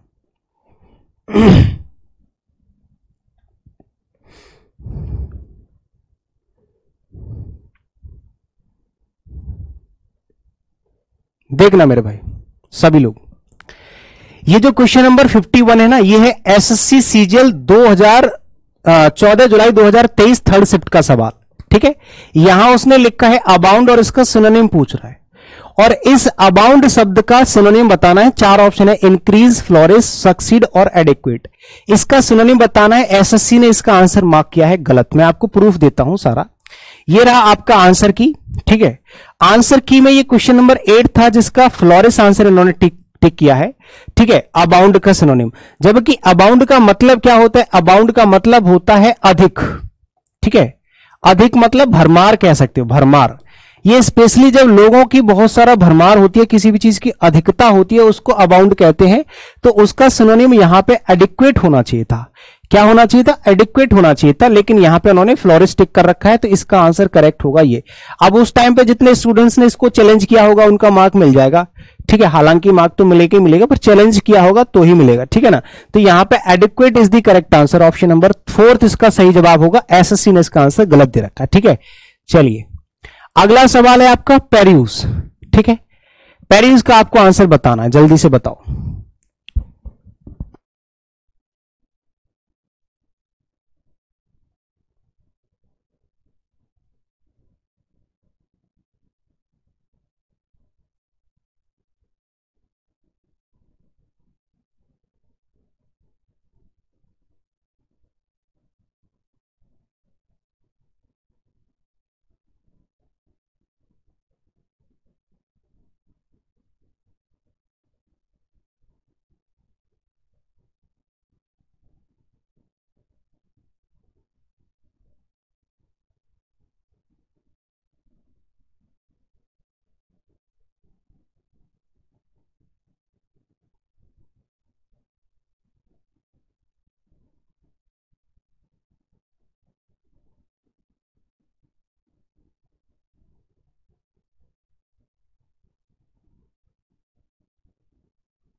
कब से आवाज नहीं आ रही है? कब से आवाज नहीं आ रही है? एक बार मुझे फटाफट से बताओ, मैं दोबारा से रिवाइज करूंगा इस चीज को। सभी लोग मुझे बताओ कौन से क्वेश्चन नंबर से आवाज नहीं आ रही। मैं दोबारा से रिपीट करूंगा, क्योंकि मुझे लगता है यहीं से आवाज नहीं आ रही, यहां से आवाज नहीं आ रही है, जहां तक मुझे लगता है। एक बार फटाफट से चेक करके बताना।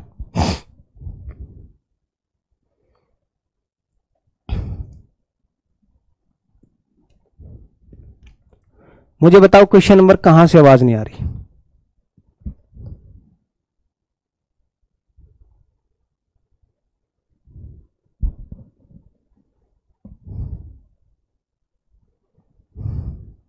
ये जो था मैंने बता दिया था, बताइएगा सब लोग फटाफट से। ये बता दिया मैंने, कहां थे हम? ये बता दिया, यहां से आवाज नहीं आई ना, बस एक क्वेश्चन से। चलो यहां पे जो है इसका आंसर मैंने बता दिया, एडिक्वेट ये गलत दिया है एसएससी ने, ये बता दिया, इसका आंसर आ गया। तो मुझे अभी कंफर्म करो सभी लोग कमेंट करके, क्या इसका एक्सप्लेनेशन आपको मिल पाएगा कि नहीं मिल पाएगा? ये बहुत जरूरी चीज थी। हाँ 52 से नहीं आ रहा, ठीक है कोई बात नहीं। तो पेरियूस का मतलब होता है थिंक। थिंक करना मतलब अवलोकन करना, ठीक है ना, किसी चीज का अवलोकन करना है, उसके बारे में सोचना। तो इसका आंसर हो जाएगा चेक करना, है ना। और अंडर का ओवर होता है, ये तो बहुत सिंपल सी चीज है, ठीक है ना। हाँ अंडर का एंटोनिम बताना है आपको, ओवर हो जाएगा, ठीक है। चलो बिहाइंड का मतलब होता है पीछे, बीनीथ का मतलब भी होता है नीचे। बीनीथ मतलब होता है किसी चीज के नीचे, कवर्ड जो होता है ना, जैसे इसके नीचे ये है तो इसके नीचे ये है, नीचे के भी नीचे होता है, उसको बीनीथ कहते हैं। Henry is so servile that other people take advantages of him. मतलब देखो सर्वाइल का मतलब क्या होता है? सर्वाइल का मतलब होता है भोला भाला आदमी, भोला, चापलूस कह सकते हो, चापलूसी करने वाला, गुलाम कह सकते हो, है ना, गुलाम कह सकते हो, ठीक है, गुलाम, सीधा साधा, हद से ज्यादा जो सीधा होता है ना उसको कहते हैं, हद से ज्यादा जो सीधा होता है उसको कहते हैं। अब यहां पे आपको एंटोनिम बताना है तो एरोगेंट होता है घमंडी। एरोगेंट कौन होता है? घमंडी। तो आपको ऑप्शन नंबर ए इसका करेक्ट आंसर टिक करना है, ठीक है ना। हाँ, और सीपिस कौन होता है? शर्मीला हुआ व्यक्ति जो चीजों से शर्माता है उसको कहते हैं सीपिस, है ना। बिकरिंग होता है जब पानी, जैसे कि मान लो कोई पहाड़ से हल्का सा पानी ऐसे टपक रहा है कहीं से ऐसे, तो वो खलल खलल की आवाज जो आती है ना पानी की, वाटर की, है ना, पानी की जो आवाज आती है, स्पेशली अगर समझ में नहीं आया तो यहां पे लिख लेना, पानी की आवाज, पानी की जो आवाज आती है ना खलल खलल की, उसको कहते हैं हम लोग बिकरिंग, ठीक है ना। कनिंग होता है वह व्यक्ति जो फ्रॉड होता है, चालाक, बहुत ज्यादा चतुर। अगला बताएंगे, he was compelled by everyone to join the group. He was compelled by everyone to join the group. बताओ इसका आंसर। डिम्यूर हो जाएगा, ऑब्सक्योर्ड हो जाएगा, कन्फेस्ड हो जाएगा या इंड्यूस हो जाएगा कंपेल्ड का। देखो कंपेल्ड का मतलब क्या होता है बताओ। कंपेल का मतलब होता है किसी को बेबस करना या मजबूर करना, प्रेशराइज करना, मजबूर करना कि भाई तुम्हें ये काम करना ही पड़ेगा चाहे कुछ भी हो जाए, ठीक है, मजबूर करना। और कन्फेस होता है मान लेना, मान लेना, ये इसका आंसर होता है, ये इसका आंसर होता है मान लेना, ठीक है ना। इंड्यूस नहीं होगा, इसका आंसर होगा कन्फेस्ड। तीसरा इसका करेक्ट आंसर होगा। इंड्यूस तो गलत हो जाएगा, इंड्यूस का मतलब होता है प्रेरित करना। एंटोनिम बताना ना, हाँ, तो सी आंसर होगा इसका करेक्ट आंसर, फोर्थ नहीं होगा, सी होगा, ठीक है ना। क्वेश्चन नंबर 55 का। डिम्यूर का मतलब होता है आपत्ति और ऑब्सक्योर का मतलब होता है अस्पष्ट, अनक्लियर्ड।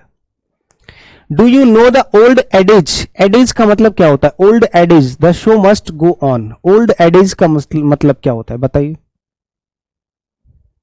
फटाफट से। क्वेश्चन नंबर 56 का आंसर बताओ।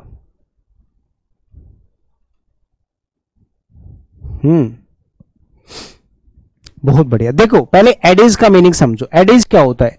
एडेज होती है कोई भी कही गई बात, ठीक है, कहावत जिसको कहते हैं। कहावत मतलब हमेशा सिद्ध की गई होती है। कहावत का मतलब होता है सिद्ध की गई, प्रूव्ड। ऐसी चीजें जो प्रूव्ड है, जिस चीज को लोगों ने या किसी तरह से प्रूव कर रखा है तो उसको बोलते हैं कहावत, ऐसी चीज। लेकिन मिसकंस्ट्रक्ट का मतलब होता है बिना सिर पैर वाली चीज, उसको कहते हैं बिना निर्माण वाली चीज। या फिर आप कह सकते हो कि ऐसी कोई चीज जिसका कोई सेंस ही नहीं है। तो अगर कोई चीज ऐसी है, अर्थपूर्ण है, जिसमें कोई सेंस है, कोई अर्थ है, कोई कहावत है, जो चीज प्रूव्ड है, तो ठीक है ना। जैसे हम लोग मोटिवेशन देते हैं, जो शायरी वगैरह सुनाते हैं, तो ये सारी चीजें प्रूव्ड होती है, मतलब कहीं ना कहीं प्रैक्टिकली एक्सपीरियंस्ड होती हैं, है ना। तो उनको एडेज कहते हैं। लेकिन कुछ भी बोले जा रहा है कि मैं तेरी मोहब्बतों में मैं कुछ नहीं जानते, हम जानते भी हैं तो भी हम नहीं जानते, तेरी मोहब्बतों में हम कुछ नहीं जानते, ये क्या है? दिस टाइप ऑफ वर्ड्स और स्टेटमेंट्स लाइक मिसकंस्ट्रक्टेड। तेरी मोहब्बतों में हम कुछ नहीं जानते, जानते हैं तो भी हम कुछ नहीं जानते, ठीक है। और जो सिद्ध की गई, प्रूव्ड होते हैं कि भैया कोई कहावत बोल दिया, कुछ भी कह दिया, तो वो एडेज होता है। तो misconstruct is the most opposite meaning of the given word adages. Mister Khanna is quite callous towards the victims of earthquake. victims of earthquake, earthquake का कौन विक्टिम होगा? लेकिन कोई बात नहीं। देखो जो खन्ना जी हैं, अर्थक्वेक क्यों आता है, उसके कठोर है, कठोर। कैलाउस का मतलब होता है कठोर, इसका जो मीनिंग होता है वो होता है कठोर, ठीक है, एकदम कठोर। और एक होता है आपका सिंपैथेटिक, उदासीन, जो किसी पे भी दया कर लेता है उसको कहते हैं। कठोर का उल्टा हो जाएगा सिंपैथेटिक, दयायुक्त या दयालु कह सकते हो, करुणामयी, जो दया कर देता है ना लोगों पे, उसको कहते हैं। अनसिंपैथेटिक होता है कठोर कुरूप, रेशनलिस्टिक होता है तर्कवाद संबंधी, जो रेशनल एक किसी ऐसी चीज से रिलेटेड होता है जो तार्किक होती है, तर्क से रिलेटेड। नॉन डिप्लोमेटिक जिसमें कोई भी राजनैतिकता नहीं होती है। एंटोनिम आपको बताना है ऑप्टिमिस्टिक वर्ड का, किसका? ऑप्टिमिस्टिक वर्ड का एंटोनिम आपको बताना है। तो आप बताएंगे ऑप्टिमिस्टिक का मतलब होता है पैसिमिस्टिक, ठीक है, लेकिन इसमें पैसिमिस्टिक तो है नहीं, आपको एंटोनिम बताना है। तो ये तो आशावादी होता है। निराशावादी कौन होता है? जो निराश होता है, ग्लूमी, या तो पैसिमिस्टिक होता है, इसमें तो आंसर हो जाता है, वरना gloomy is the correct answer. Stay, incident, positive ये नहीं होंगे। ऑप्शन नंबर डी इसका करेक्ट आंसर होगा। अगला बताइएगा next, the gradual dash cartel, cartel in the expenditure made them tensed. Cartel का मतलब होता है काटना छांटना। काटने का मतलब कटौती करना, जैसे कि आपके एक्सपेंसेस बहुत ज्यादा बढ़ गए, एक्सपेंडिचर यानी कि आपके खर्चे बढ़ गए, तो आप क्या करते हैं? थोड़ा थोड़ा खर्चा कम करते हैं, तो उसको हम लोग कर्टेन बोलते हैं, मतलब चीजों में कमी करना। और एक होता है काटना मतलब कमी करना, इसका मीनिंग हो गया। और एक होता है कि उस चीजों को बढ़ा दो, कि भैया तंगी आ गई तो खर्चे बढ़ा दो, इंक्रीज, किसी चीज में बढ़ोतरी करना, इंक्रीज करना हो जाता है। और इंसिनुएटेड होता है किसी भी चीज की तरफ इंडिकेट करना, इशारा करना। इनेट होता है कोई ऐसी चीज जो हमें बाय बर्थ मिलती है, जन्मजात। और इंडेंट का मतलब होता है जो भी हमारी डिमांड्स होती हैं, जो हमारी मांग पत्र होता है कि हमें ये चाहिए इसके लिए।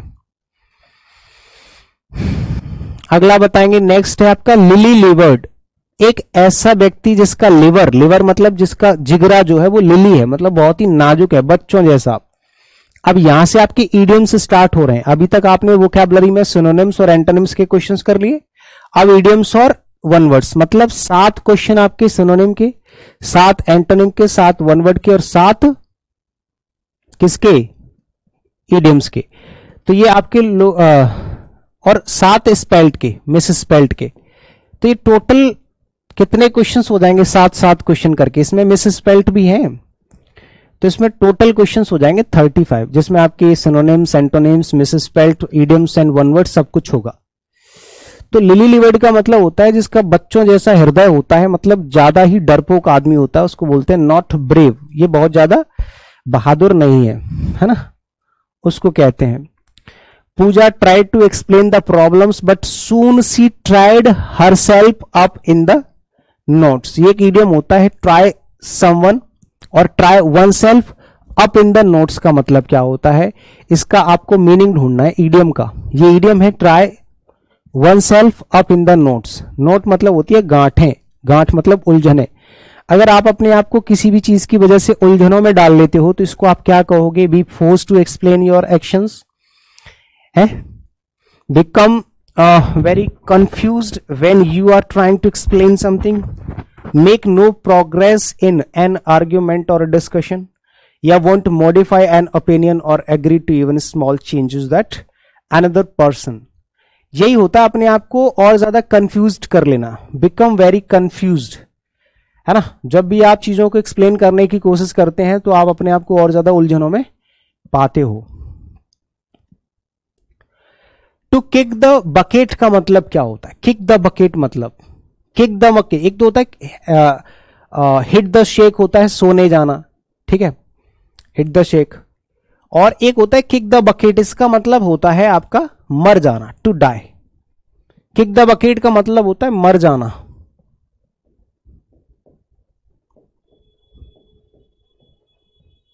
ठीक है, तो ऑप्शन नंबर डी इसका करेक्ट आंसर हो जाएगा। मिस द बोट का मतलब क्या होता है? मिस द बोट, आपने बोट मिस कर दी, मतलब miss a good opportunity, missed a good opportunity, ठीक है ना। चलिए, तो ऑप्शन नंबर ए इसका correct answer. Next, to bell the cat का मतलब क्या होता है? बिल्ली के गले में घंटी बांधना, मतलब एक काम ऐसा करना जिसमें बहुत सारे जोखिम होते हैं, जोखिम भरा काम करना। टू फेस रिस्क, जोखिम से भरा हुआ काम करना होता है टू बेल द कैट, मतलब कहने का टू फेस रिस्क, इसका करेक्ट आंसर हो जाना है। ठीक है, शार्प प्रैक्टिस का मतलब जानते हो? ये व्यक्ति क्या काम करता है? ये शार्प प्रैक्टिस करता है, यानी कि ऐसे काम करता है जिसमें पैसा आता है लेकिन गलत तरीके से। ये कुछ ना कुछ 3-5 करता है, इधर से उधर करता रहता है, ये सही काम नहीं करता, तो इसको कहते हैं डिसऑनेस्टी। शार्प प्रैक्टिस का मतलब होता है ऐसा काम जिसके अंदर ईमानदारी नहीं होती है, बेईमानी से किया गया कार्य। मेड अ बिग फस, फस मतलब होता है बखेड़ा खड़ा करना, अबाउट ए स्मॉल प्रॉब्लम, एक छोटी सी प्रॉब्लम थी। जैसे मान लो कि आप बाइक लेके जा रहे हो, किसी आंटी की साड़ी से आपकी बाइक टच हो गई या हल्का सा टच हो गया, हल्का सा, तो उसको इग्नोर किया जा सकता है। इवन लड़के कई बार ठुक जाते हैं, उनके घुटने उठने छिल जाते, तब भी चल कोई बात नहीं यार, दोस्त है, सॉरी बोल देगा तो काम चल जाएगा। लेकिन नहीं, आंटी अगर कोई मिल गई तो माहौल गरमा देगी वहां का पूरा। तो मेड अ बिग फस अबाउट ए स्मॉल प्रॉब्लम, एक छोटी सी चीज के ऊपर बखेड़ा खड़ा करना, पूरे माहौल बना देना वहां का, तो ये होता है ना। एक अब ये जो है ना, ये मीनिंग है, ये ईडियम नहीं है, ये आपका मीनिंग है। और ये पूछ रहा है कि ये किस ईडियम का मीनिंग है। आपके पास 4 ऑप्शन है। एक तो है get a taste of your own medicine, ये होता है जैसे को तैसा, अगर आप किसी के लिए कुछ करोगे वैसा ही आपको मिलेगा, जैसे को तैसा, जैसा आप करोगे वैसा ही आपको रिवर्स मिलेगा। Barking up the wrong tree का मतलब होता है मिस गाइडेड, ठीक है, या मिसलीडेड। अगर आपने आपको किसी ने गलत तरीके से गाइड कर दिया, आप गलत रास्ते पर हैं, तो उसको बोलते हैं barking up the wrong tree. Add insult to injury का मतलब होता है मेक मैटर वर्स्ट, जले पे नमक छिड़कना, जले पे नमक लगाना, ये इसका मीनिंग हो जाएगा। और अ storm in a cup T का मतलब होता है एक छोटी बात का बतंगड़ बनाना, इसका मीनिंग होता है बात का बतंगड़ बनाना। बात का बतंगड़ बनाना होता है कि भैया किसी भी चीज का आपने वैसे ही बखेड़ा खड़ा कर दिया, ठीक है ना, ये होता है। तो option number 4। A thing fit to eaten, एक ऐसी कोई चीज है जिसको आप खा सकते हो, यानी कि खाने योग्य अगर कोई चीज होती है तो उसको आप क्या कहते हो? कोई भी ऐसी चीज जो खाने योग्य होती है उसको ईडेबल कहा जाता है, पीने योग्य होती है उसको पोर्टेबल कहा जाता है, ठीक है। पोर्टेबल होता है पीने योग्य और खाने योग्य होते हैं ईडेबल। क्यूरेबल होता है जिसको क्योर किया जा सके, that can be cured is curable. Digestible होता है जिसको डाइजेस्ट किया जा सके, पचाया जा सके। और एलिजिबल होता है योग्य, है ना, जो किसी भी काम के लिए योग्य होता है। A person who believes that laws and governments are not necessary, एक ऐसा व्यक्ति जो चाहता है कि कभी भी पूरे देश में कोई सिस्टम, कोई भी कुछ भी नहीं होना चाहिए, कोई रूल एंड रेगुलेशंस कुछ भी नहीं होना चाहिए, सिर्फ ऐसे ही लोगों को छोड़ दो खुला, उस व्यक्ति को हम अनार्किस्ट बोलते हैं। अराजकतावादी, वह व्यक्ति जो चाहता है कि देश में अराजकता फैली रहे, उसको अराजकतावादी कहा जाता है। अराजकता मतलब होता है नो रूल एंड रेगुलेशंस, ठीक है। एंटी क्रिस्ट होता है वह व्यक्ति जो क्रिश्चियन या क्रिश्चियन भगवान से नफरत करता है, क्रिश्चियन लोगों से, ईसा मसीह का शत्रु। एंटागोनिस्ट जो होता है वो होता है विरोधी, वह व्यक्ति जो किसी भी व्यक्ति का विरोधी होता है उसको कहा जाता है एंटागोनिस्ट, विपक्षी। एडवर्सरी होता है प्रतिद्वंदी, आप कह सकते हो विरोधी, ये भी आपका विरोधी, या आपका जैसे आप लड़ाई लड़ रहे हो तो आपके ऑपोजिट बोलने वाला व्यक्ति होता है प्रतिद्वंदी, जो आपके साथ खड़ा है सामने लड़ने के लिए। अब पर्सन हूं, यहां से 1 वर्ड्स आपके स्टार्ट हो गए हैं, याद रखना पिछले कुछ क्वेश्चन से, ठीक है। तो ये 1 वर्ड्स के क्वेश्चन हैं आपके, ठीक है।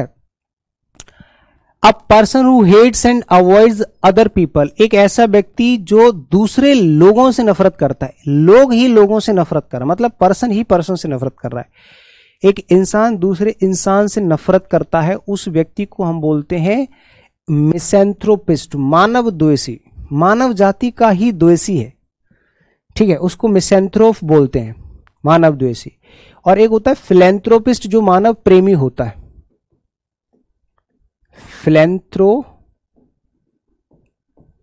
या फिलैंथ्रोप कह सकते हो या फिलैंथ्रोपिस्ट कह सकते हो, फिलैंथ्रोपिस्ट या फिलैंथ्रोप, ये होता है मानव प्रेमी। जो व्यक्ति मानव जाति से प्रेम करता है उसको कहते हैं फिलैंथ्रोप।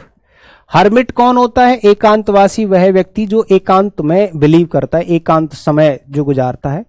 और परवर्ट होता है गुमराह व्यक्ति जिसको भटका दिया जाता है, गुमराह कर दिया जाता है। और मैसोकिस्ट होता है कष्ट में सुख अनुभव करने वाला। मैसोकिस्ट मतलब वह व्यक्ति जिसको कष्ट दिया जा रहा है, परेशानी दी जा रही है, ठीक है, और उस व्यक्ति को कष्ट में भी मजा आ रहा है, सुकून सा मिल रहा है, उस व्यक्ति को बोलते हैं मैसोकिस्ट। अब प्लेस वेयर कॉइन्स यानी कि कॉइन्स, सिक्के, मेडल्स और टोकन्स आर मेड, ऐसी चीज जहां पे गोल गोल सिक्के बनाए जाते हैं या मेडल्स बनाए जाते हैं उस जगह को मिंट कहते हैं।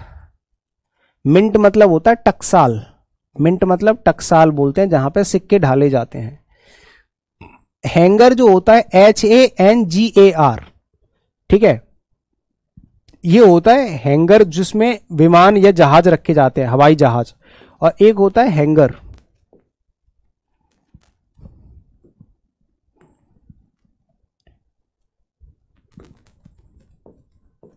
हैंगर ये होता है लटकाने वाला,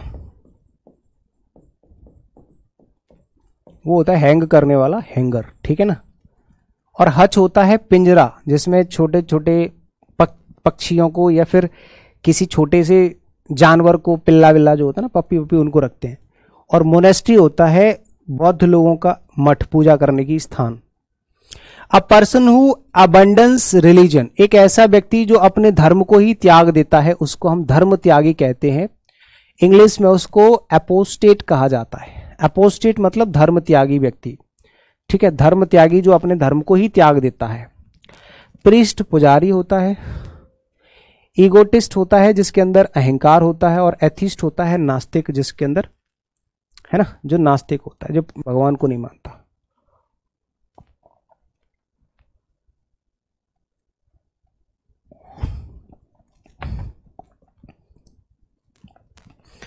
अ person who does not believe that God, अभी तो पढ़ के आए, जो भगवान को नहीं मानता, वो मानते ही नहीं कि भगवान एग्जिस्ट करते, उसको एथिस्ट बोलते हैं। इररेवरेंट होता है अपमान से रिलेटेड।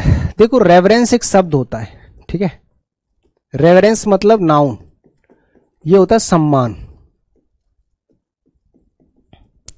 ठीक है। और इररेवरेंट जो होता है, इररेवरेंस जो होता है, ये भी नाउन होता है, ये होता है अपमान। तो रेवरेंस से बन गया रेवरेंट एडजेक्टिव, और इररेवरेंट से बन गया, इररेवरेंस से बन गया इररेवरेंट, यानी कि अपमान या अनादर युक्त, जिस चीज में अपमान होता है उसको इररेवरेंट बोलते हैं। प्रोफेन अपवित्र होता है, जो चीज अपवित्र होती है। प्योर होता है, इम्पायस होता है, पायस होता है, पायस होता है प्योर, इम्पायस अपवित्र, इम्पायस।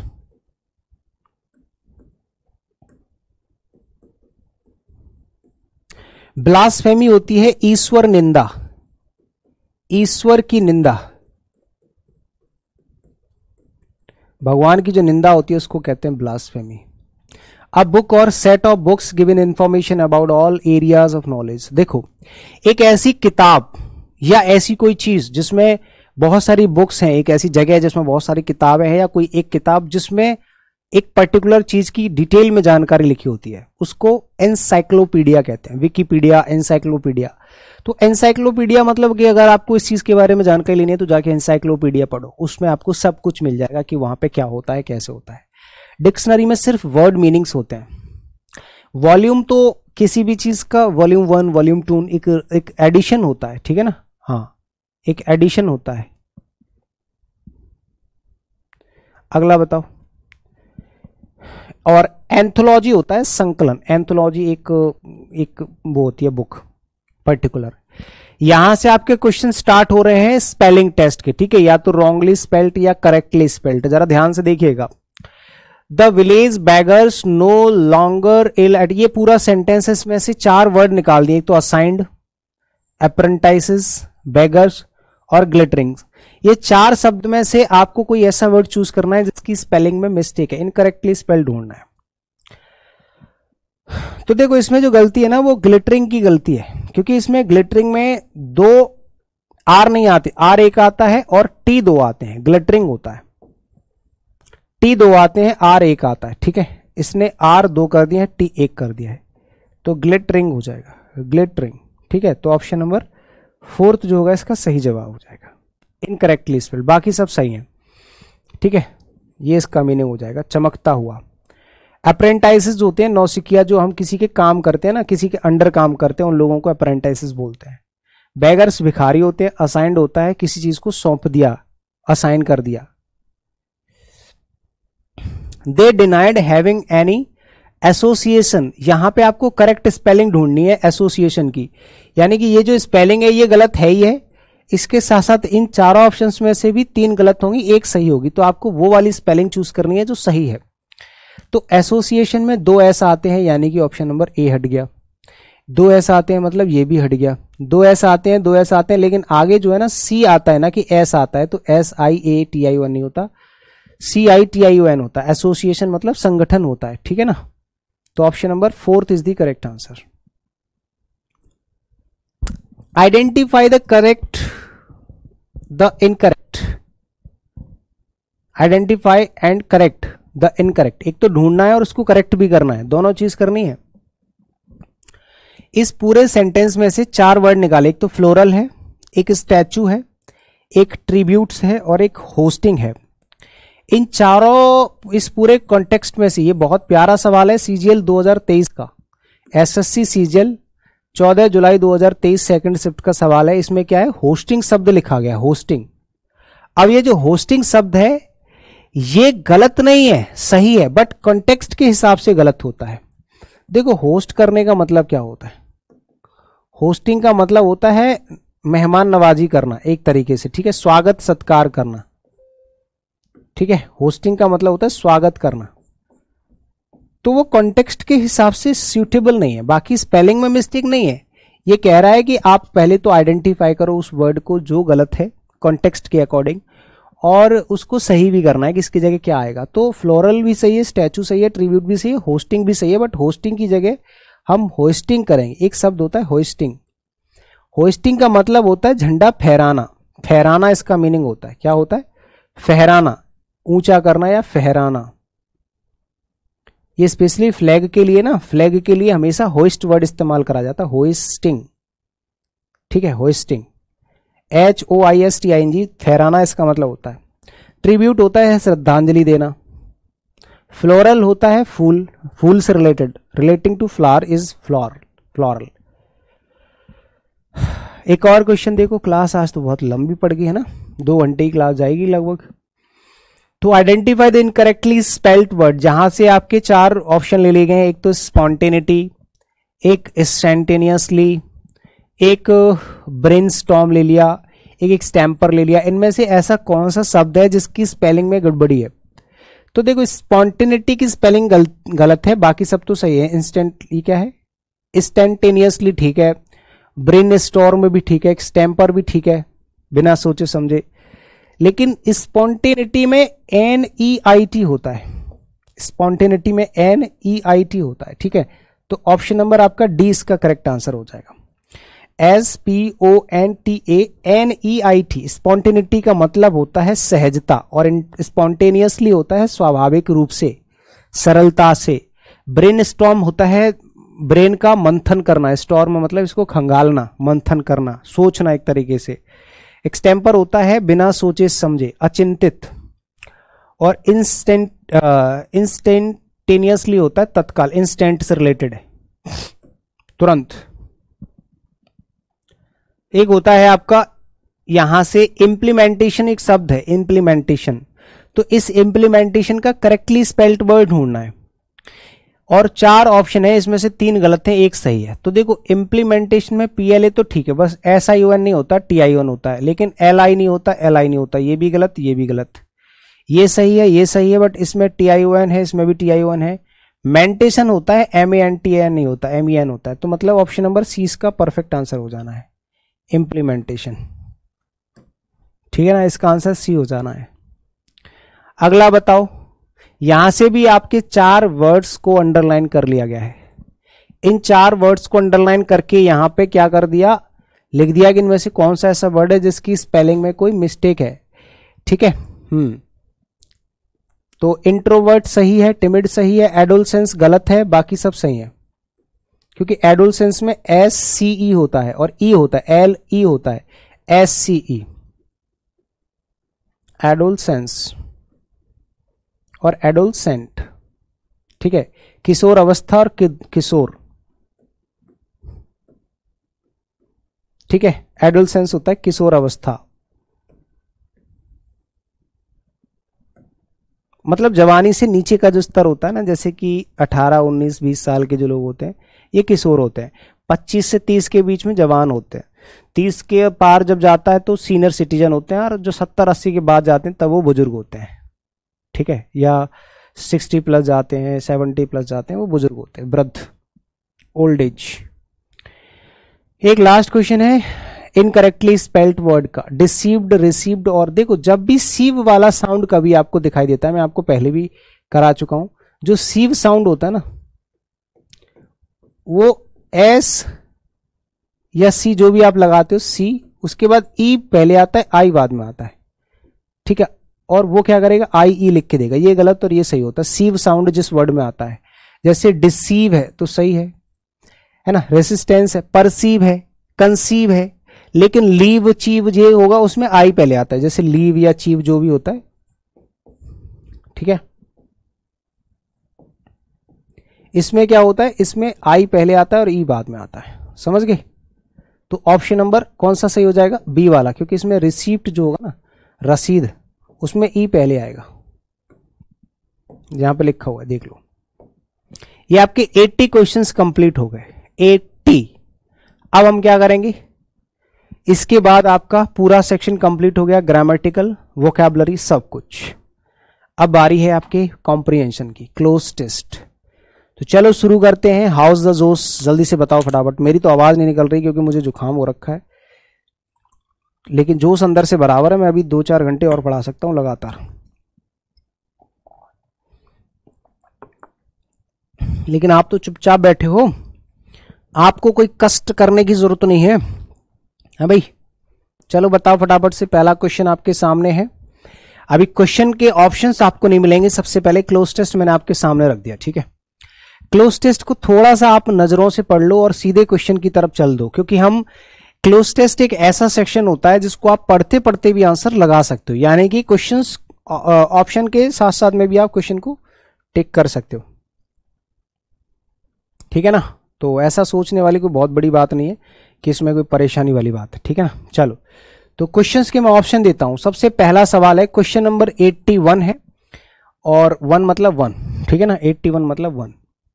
तो बताओ इसका आंसर क्या हो सकता है। Human life is a dash, human life is dash a unique blessing, considering, considered, to consider और कंसिडर। देखो ये पास्ट पार्टिसिपल यूज करा जाएगा पैसिव वॉइस में, तो यहां पे इज आरएम के साथ V3 मतलब पास्ट पार्टिसिपल पूरा यूज करेंगे, ये हमने नॉन फाइनाइट में पढ़ रखा है। तो यहां पे considered is the option, correct option, ठीक है। ऑप्शन नंबर डी इसका सही आंसर, सॉरी सी इसका सही आंसर होगा। उसको कंसिडर किया जाता है कि यूनिक ब्लेसिंग की तरह, which in turn depends on the dash of the self. Dash of the self किस चीज पे डिपेंड है। अब देखो यहां पे आर्टिकल के बाद में नाउन का आना कंपलसरी है कि नहीं। यहां पे नाउन का आना कंपलसरी है, तो यहां पे अवेयरनेस जो है वो नाउन है, विटनेस तो होगा ही नहीं, विटनेस पे डिपेंड नहीं होगा, नोन पे डिपेंड नहीं होगा। अवेयर एडजेक्टिव होता है, तो ये वैसे नहीं होगा। तो ऑप्शन नंबर सिर्फ सी है जो करेक्ट आंसर हो जाएगा। अवेयर हो सकता है इज आर एम के बाद आ सकता है, जैसे कि यहां पे लिखा हुआ है he who is not aware, तो ये इज से बाद में आ रहा है, यानी कि ये हु के लिए यानी कि ही के लिए काम कर रहा है, समझ रहे हो। तो ये एडजेक्टिव है, अवेयर के बाद में प्रेपोजिशन ऑफ आती है, वो बिल्कुल सही है। आगे देखोगे थर्ड वाले क्वेश्चन में क्या आंसर लगाओगे, यहां पे बताओ। Dash the formless, since the formless, from the formless, या एज द फार्मलेस गॉड, या फिर for the formless god is invisible to naked eyes. बताइए क्वेश्चन नंबर 83 का। देखो यहां पे आपको कंजंक्शन लगाना है ना, तो यहां पे आपको देखो यहां पे कॉमा लगा हुआ है, कॉमा लगा हुआ है तो जब भी कोई सेंटेंस सिंस या एज या एज सुन एज या बिकॉज से सेंटेंस स्टार्ट होता है तो आगे कोई कंजंक्शन मिलते, तो या तो इसमें अकेला एज आ सकता था या फिर सिंस आ सकता है या बिकॉज आ सकता था। एज पर नहीं होगा क्योंकि पर के आगे नाउन होना चाहिए, ठीक है। हाँ, ऐसा कोई चीज जिसके आधार पर हम बात करते हैं, तो इसमें since is the correct answer है ना। Since the formless god is invisible to the naked eye, our mind often wonders, हमारा मस्तिष्क कभी कभी भटक जाता है, wherever it goes dash, जब भी ये मतलब जाता है कहीं पे भी इधर उधर जाता तो भटक जाता है। अब आगे लिखा हुआ है डैश वी आर अनेबल, तो यहां पे फोर्थ वाले में क्या आंसर लगाओगे बताओ।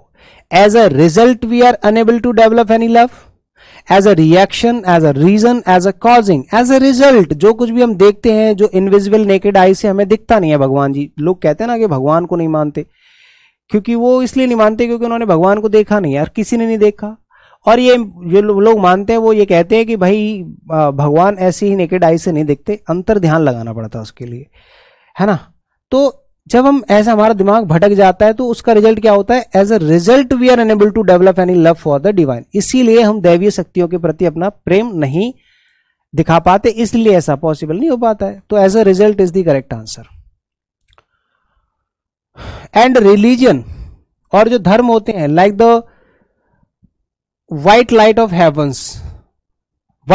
Heavens dash multi coloured fragmentations, break into या ब्रेक्स इनटू। तो देखो यहां पे सब्जेक्ट क्या है, व्हाइट लाइट ऑफ हेवंस, तो यहां पे जो हेवंस की व्हाइट लाइट होती है, स्वर्ग से जो सफेद लाइट आती है व्हाइट लाइट, तो व्हाइट लाइट के अकॉर्डिंग यहां पे वर्ब लगाओगे तो देखो ब्रेक तो होगी नहीं वर्ब की फर्स्ट फॉर्म, ना ये होगी ना ब्रेक्स हो सकती है, ब्रेक्स हो सकती है, लेकिन ब्रेक के साथ में इनटू फिक्स रहता है। ब्रेक इनटू का मतलब होता है घुसना,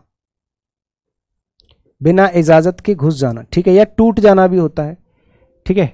हाँ, टूटना भी होता है, घुसना भी होता है, टूटना भी होता है। अगर इसको वर्ब की तरह यूज करोगे तो इसका मतलब होता है टूटना या बिखरना, ठीक है। और अगर फ्रेजल वर्ब की तरह यूज करोगे तो इसका मतलब होता है घुसना, यानी कि चोरी के इरादे से ब्रेक इनटू करना, ब्रेक इन, ठीक है। तो यहां पे आपका ऑप्शन नंबर 4 करेक्ट आंसर हो जाएगा। तो इस तरह से आपने पहला क्लोज टेस्ट सॉल्व कर लिया, क्लोज टेस्ट 1, यानी कि आपने 5 क्वेश्चन सॉल्व कर लिए। अब यह है क्लोज टेस्ट नंबर 2, यानी कि क्लोज टेस्ट दूसरा है, इसके आपके 5 क्वेश्चन यहां पे मिलेंगे। तो आप थोड़ा सा नजर मार लो इस पे हल्का सा थोड़ी देर के लिए कि ये क्या कहना चाह रहा है, उसके बाद हम आंसर्स लगाएंगे।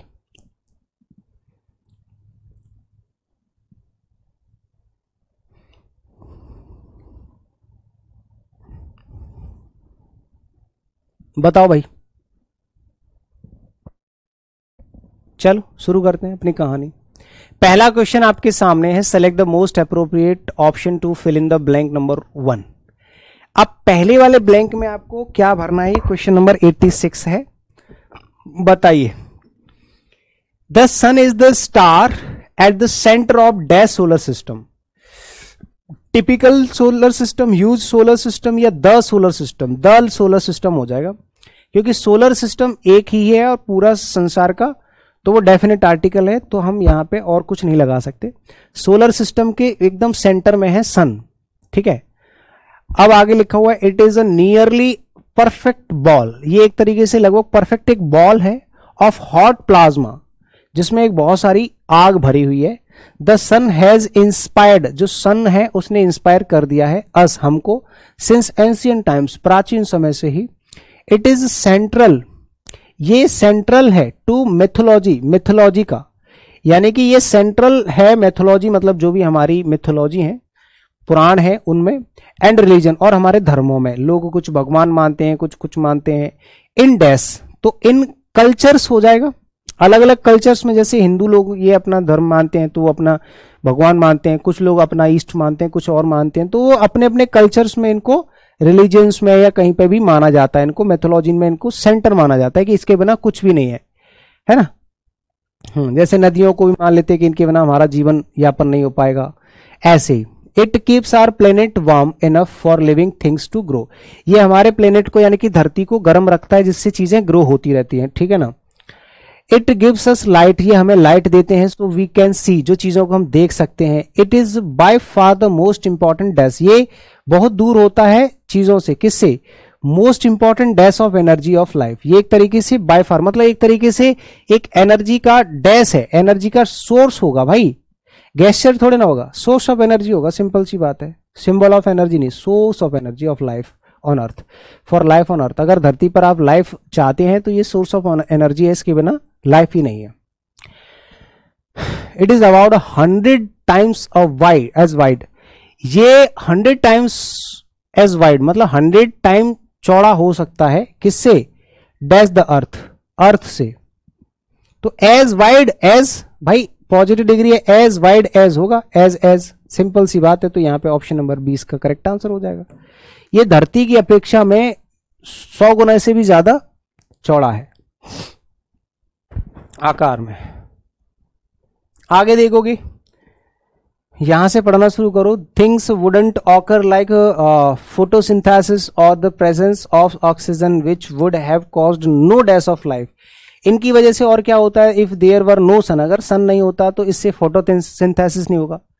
फोटोसिंथेसिस जानते हो क्या होता है, प्रकाश संश्लेषण की क्रिया हिंदी में बोलते हैं, जिससे पेड़ पौधे अपना खाना बनाते हैं। पेड़ पौधे नहीं उगाएंगे तो ऑक्सीजन नहीं आएगी, ऑक्सीजन नहीं आएगी तो इंसान नहीं आएंगे। तो वही है, ऑक्सीजन भी नहीं होगी, फोटोसिंथेसिस नहीं होगा तो क्या हो जाएगा, इसकी वजह से no dash of life, no existence of life. भाई धरती पर लाइफ होएगी ही नहीं, there is no existence of life. जब लाइफ ही नहीं होगी, जब ऑक्सीजन नहीं होगा तो लाइफ कहां से आएगी। अगर सन नहीं होगा तो ऑक्सीजन नहीं होगी, ऑक्सीजन नहीं होगी तो लाइफ खत्म। ये नेक्स्ट है क्लोज टेस्ट थर्ड। इसका पहला क्वेश्चन आपके सामने, पहले थोड़ा सा नजर मार लो फिर आगे बढ़ेंगे, ठीक है। फटाफट से नजर मार लो मेरे भाई।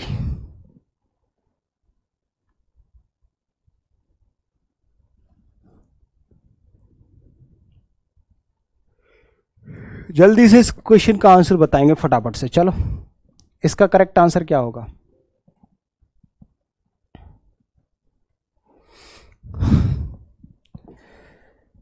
शुरू करें अपनी कहानी cloze test.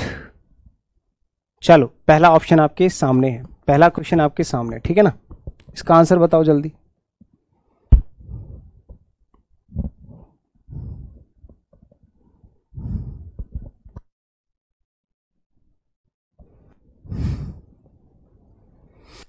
Global warming is one of the biggest environmental consequences, environmental opportunities, challenges और benefits facing the world today. Challenges है भाई, ग्लोबल वार्मिंग एक चैलेंज ही तो है, बहुत सारे चैलेंजेस है, उनमें से एक ग्लोबल वार्मिंग भी है जो कि पूरा संसार फेस कर रहा है इस चीज को। The primary cause of global warming is the dash of green house gases. जो सबसे बड़ा कारण है वो क्या है, ग्रीन हाउस गैसेस का एमिशन। एमिशन मतलब जो प्रवशन बोलते, कुछ ऐसे निकलना बोलते ना, यार जहरीले गैस होती है ना। ग्रीन हाउस गैसेस का मतलब है जैसे कि जो भी फैक्ट्रियां हैं, कुछ भी है, उसमें से धुआं निकलता है, जो ग्रीन हाउस गैसेस होती हैं उनकी जो एमिशन है, emission of green house gases is the most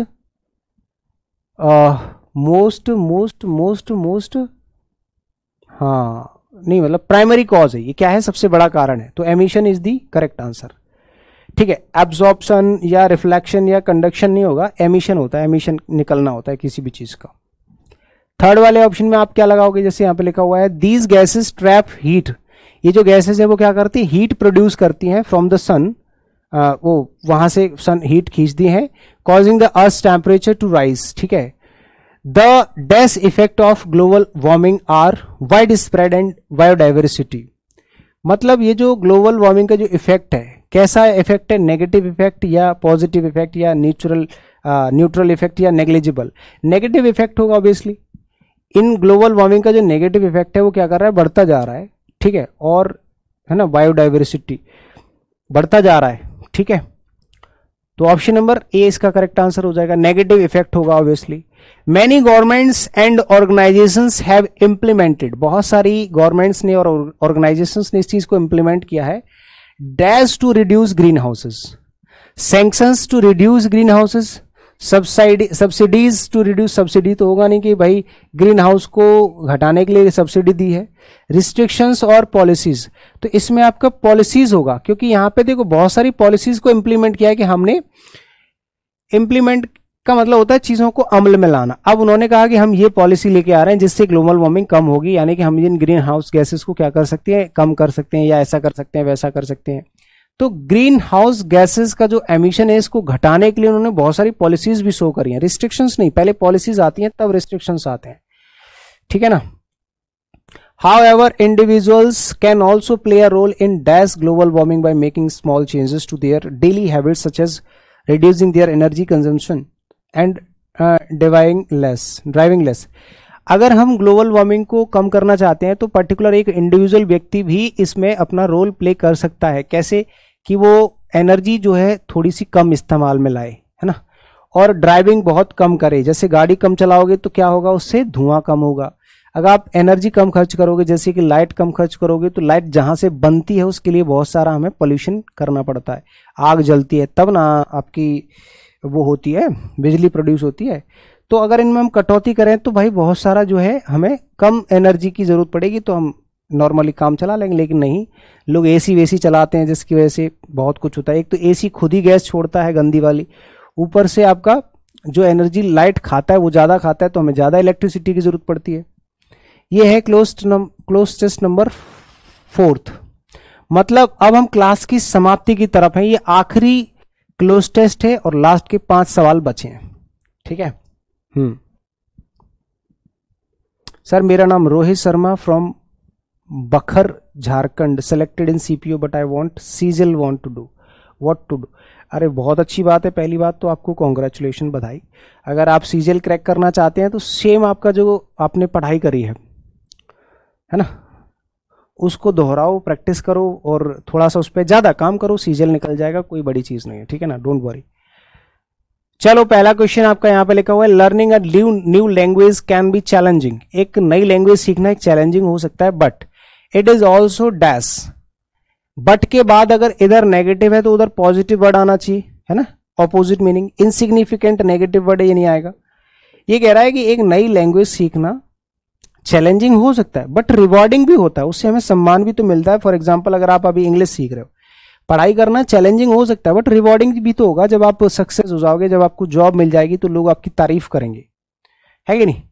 तो rewarding is the correct answer. It can open up, ये क्या कर सकती है, ओपन अप न्यू अपॉर्चुनिटीज। ये हमारे नई अपॉर्चुनिटीज ओपन कर सकती है फॉर कम्युनिकेशन एंड कल्चर। ये दूसरा है, ठीक है, कम्युनिकेशन एंड कल्चर एक्सचेंज। जब हम कहीं जाते हैं तो वहां के कल्चर को एक्सचेंज कर सकते हैं, वहां की भाषा सीख जाएंगे तो हम उनसे बात कर पाएंगे, ठीक है। We learning a new language it is important to. अगर हम वेन लर्निंग न्यू लैंग्वेज, जब हम एक नई लैंग्वेज सीखते हैं तो हमें किस चीज का ध्यान रखना चाहिए, it is important to be patient. हमें पेशेंट रखना है, मतलब पेशेंस रखना है, हमें पेशेंट बनना पड़ेगा। पेशेंट मतलब मरीज नहीं बनना है, सहनशील धारी बनना है, धैर्यशील बनना है, धैर्य रखना है आपको। एक दिन में किसी भी अदर लैंग्वेज को आप नहीं सीख सकते। आप इंग्लिश सीखने में कष्ट हो रहा है, इसका मतलब तुम्हें पेशेंस रखना चाहिए, सबसे बड़ी बात, ठीक है ना। It is important to be patient and dash your self and give your self, neglect your self, rush your self और force your self. Give your self time to progress. हमें प्रोग्रेस को, अपने आप को प्रोग्रेस करने के लिए समय देना होगा, समय देना। Give your self time. अगला बताइएगा, यहां पे बताओ। ये है आपका क्वेश्चन नंबर 8, यानी कि question number 3। One way to make language learning easier. एक बहुत अच्छा रास्ता है किसी भी लैंग्वेज को सीखने को आसान बनाने का, is to dash to it every day. To hesitate, daily आपको हेजिटेट होना है या डेली भूल जाना है या प्रोक्रेस्टिनेट करना है, टालना है, या कमिट करना है। भाई डेली कमिट करना है। बाकी के तीनों वर्ड तो नेगेटिव है। प्रोक्रेस्टिनेट का मतलब होता है टालना चीजों को आगे के लिए, और फॉरगेट होता है भूलना। तो टालना भी नहीं होगा, चीजों को टालेंगे नहीं हर रोज, ना भूलेंगे ना हेजिटेट होंगे। बस कमिट करो कि हमें आज ये करना है, हमें वो करना है, हमें ऐसे करना है, वैसे करना है, ठीक है। Even if it is just listening is also important, it is for few minutes. हाँ, भले ही आप कुछ ही मिनट पढ़ो, उससे फर्क नहीं पड़ता। This helps in building consistency. ये चीज आपकी कंसिस्टेंसी को बिल्ड करेगी। आप दिन में भले ही कम पढ़ाई करो, थोड़ा पढ़ो, लेकिन रेगुलरली पढ़ते रहो, कंसिस्टेंसी बनाए रखो। And reinforces what you are learning practicing speaking and listening is also important. आप सिर्फ सीखने पे ध्यान मत दो, बल्कि इसके अलावा आप जैसे जो भी सीख रहे हो उसके अलावा आपको क्या क्या करना है, practising speaking and listening also, मतलब ये तीनों चीजें भी, प्रैक्टिस भी करनी है, लिसन भी करना है, स्पीक भी करना है, is also important. Not just reading and writing, केवल रीडिंग और राइटिंग नहीं, बोलना भी है, प्रैक्टिस भी करनी है। By emerging yourself in the language and culture, जो आप अपने आप को किसी भी लैंग्वेज में उस कल्चर में इमर्ज करते हो, उड़ेलते हो, डालते हो, you can accelerate your dash and gain, आप अपनी डैश को एक्सिलरेट कर सकते हो, अपनी डैश को बढ़ा सकते हो, ठीक है ना। क्या कर सकते हैं अब हम अपनी चीजों को, accelerate your dash and gain a deeper understanding, अपनी पिच को एक्सिलरेट करोगे या कॉम्प्लिसेंसी को एक्सेलरेट करोगे, या प्रोग्रेस को, या स्टेमिना को, प्रोग्रेस, जो भी आप प्रोग्रेस यहां पे लिखा हुआ ना टू प्रोग्रेस, तो अपनी जो प्रोग्रेस है, आप धीरे धीरे जो चीजों में इंप्रूवमेंट कर रहे हो उसको और ज्यादा क्या कर सकते हो, एक्सेलरेट कर सकते हो और प्राप्त कर सकते हो deeper understanding of the language, ठीक है। उस लैंग्वेज की डीप नॉलेज को भी आप गेन कर सकते हो। Learning a new language is not only practical but it is also dash, वो सिर्फ प्रैक्टिकल ही नहीं है, ऐसा ही नहीं है कि सिर्फ प्रैक्टिकल चीजों से ही, जैसे आप तमिलनाडु में चले जाओ तो वहां से बात कर करके आप तमिल सीख जाओगे, ऐसा नहीं है। उसके लिए आपको थोड़ा सा डॉन्टिंग करना पड़ेगा, आर्डुअस बनना पड़ेगा, या एंजॉयबल या फिर इंटीमेट। ऐसा नहीं है कि सिर्फ प्रैक्टिकल है, वो एंजॉयबल भी है। अगर चीजों को आप एंजॉय करते हैं, है ना, चीजों को एंजॉयबल भी, ऐसा नहीं है कि सिर्फ प्रैक्टिकल है। वो कह रहा है कि प्रैक्टिकल ही नहीं बल्कि ये एंजॉयबल भी है and can be a fun experience, और इससे आपको मजा भी आएगा। ऐसा होता है जब हम किसी अंग्रेज से अपनी हिंदी बुलवाते हैं तो वो अजीब सी हिंदी बोलता है, और हम जब इंग्लिश बोलते हैं तो टूटी फूटी इंग्लिश बोलते हैं, ठीक है ना। तो ये है मेरे भाई साहब एक जबरदस्त मुकाम जिसको हम कहते हैं कि हमने आखिरी सवाल सक्सेसफुली निपटाया है, और ये क्लास आपकी होती है कंप्लीट मेरे दोस्तों। तो ये हो गया आपका सेशन कंप्लीट। आई होप कि आपको ये क्लास कंप्लीटली समझ में आई होगी और ये आपके लिए बेनिफिशियल रहेगी। अगर आपको या आपके किसी भी स्टूडेंट, आपके किसी भी दोस्त भाई बंधु किसी को भी तैयारी के लिए लाइव फाउंडेशन बैच चाहिए, कंप्लीट फाउंडेशन बैच, तो आप 17 बैच ज्वाइन कर सकते हैं। लाइव बैच है पूरी तरह से, और ओपन स्टडी ऐप पे आपको ये बैच मिल जाएगा कम से कम फीस में, और अपडेटेड रिकॉर्डेड बैच आपके ओपन स्टडी एप्लीकेशन पे आ चुका है, आप ये भी ज्वाइन कर सकते हैं 250 प्लस वीडियो लेक्चर्स वाला। और ये हमारे कॉन्टैक्ट नंबर से आप कोई सा भी बैच ज्वाइन करना चाहते हैं ओपन स्टडी ऐप पे आपको मिल जाएगा, ठीक है। ओपन स्टडी ऐप है हमारा, openstudyApp.com वेबसाइट है, और ओपन स्टडी गुरुकुल हमारा टेलीग्राम चैनल है जहां पे आपको PDF ETC मिल जाते हैं, ठीक है। उम्मीद करते हैं कि ये सेशन आपको बहुत अच्छे से समझ में आया होगा। इसी तरह हमारे साथ जुड़े रहिए Open Study Gurukul YouTube channel पर। जय हिंद, बाय बाय, टेक केयर।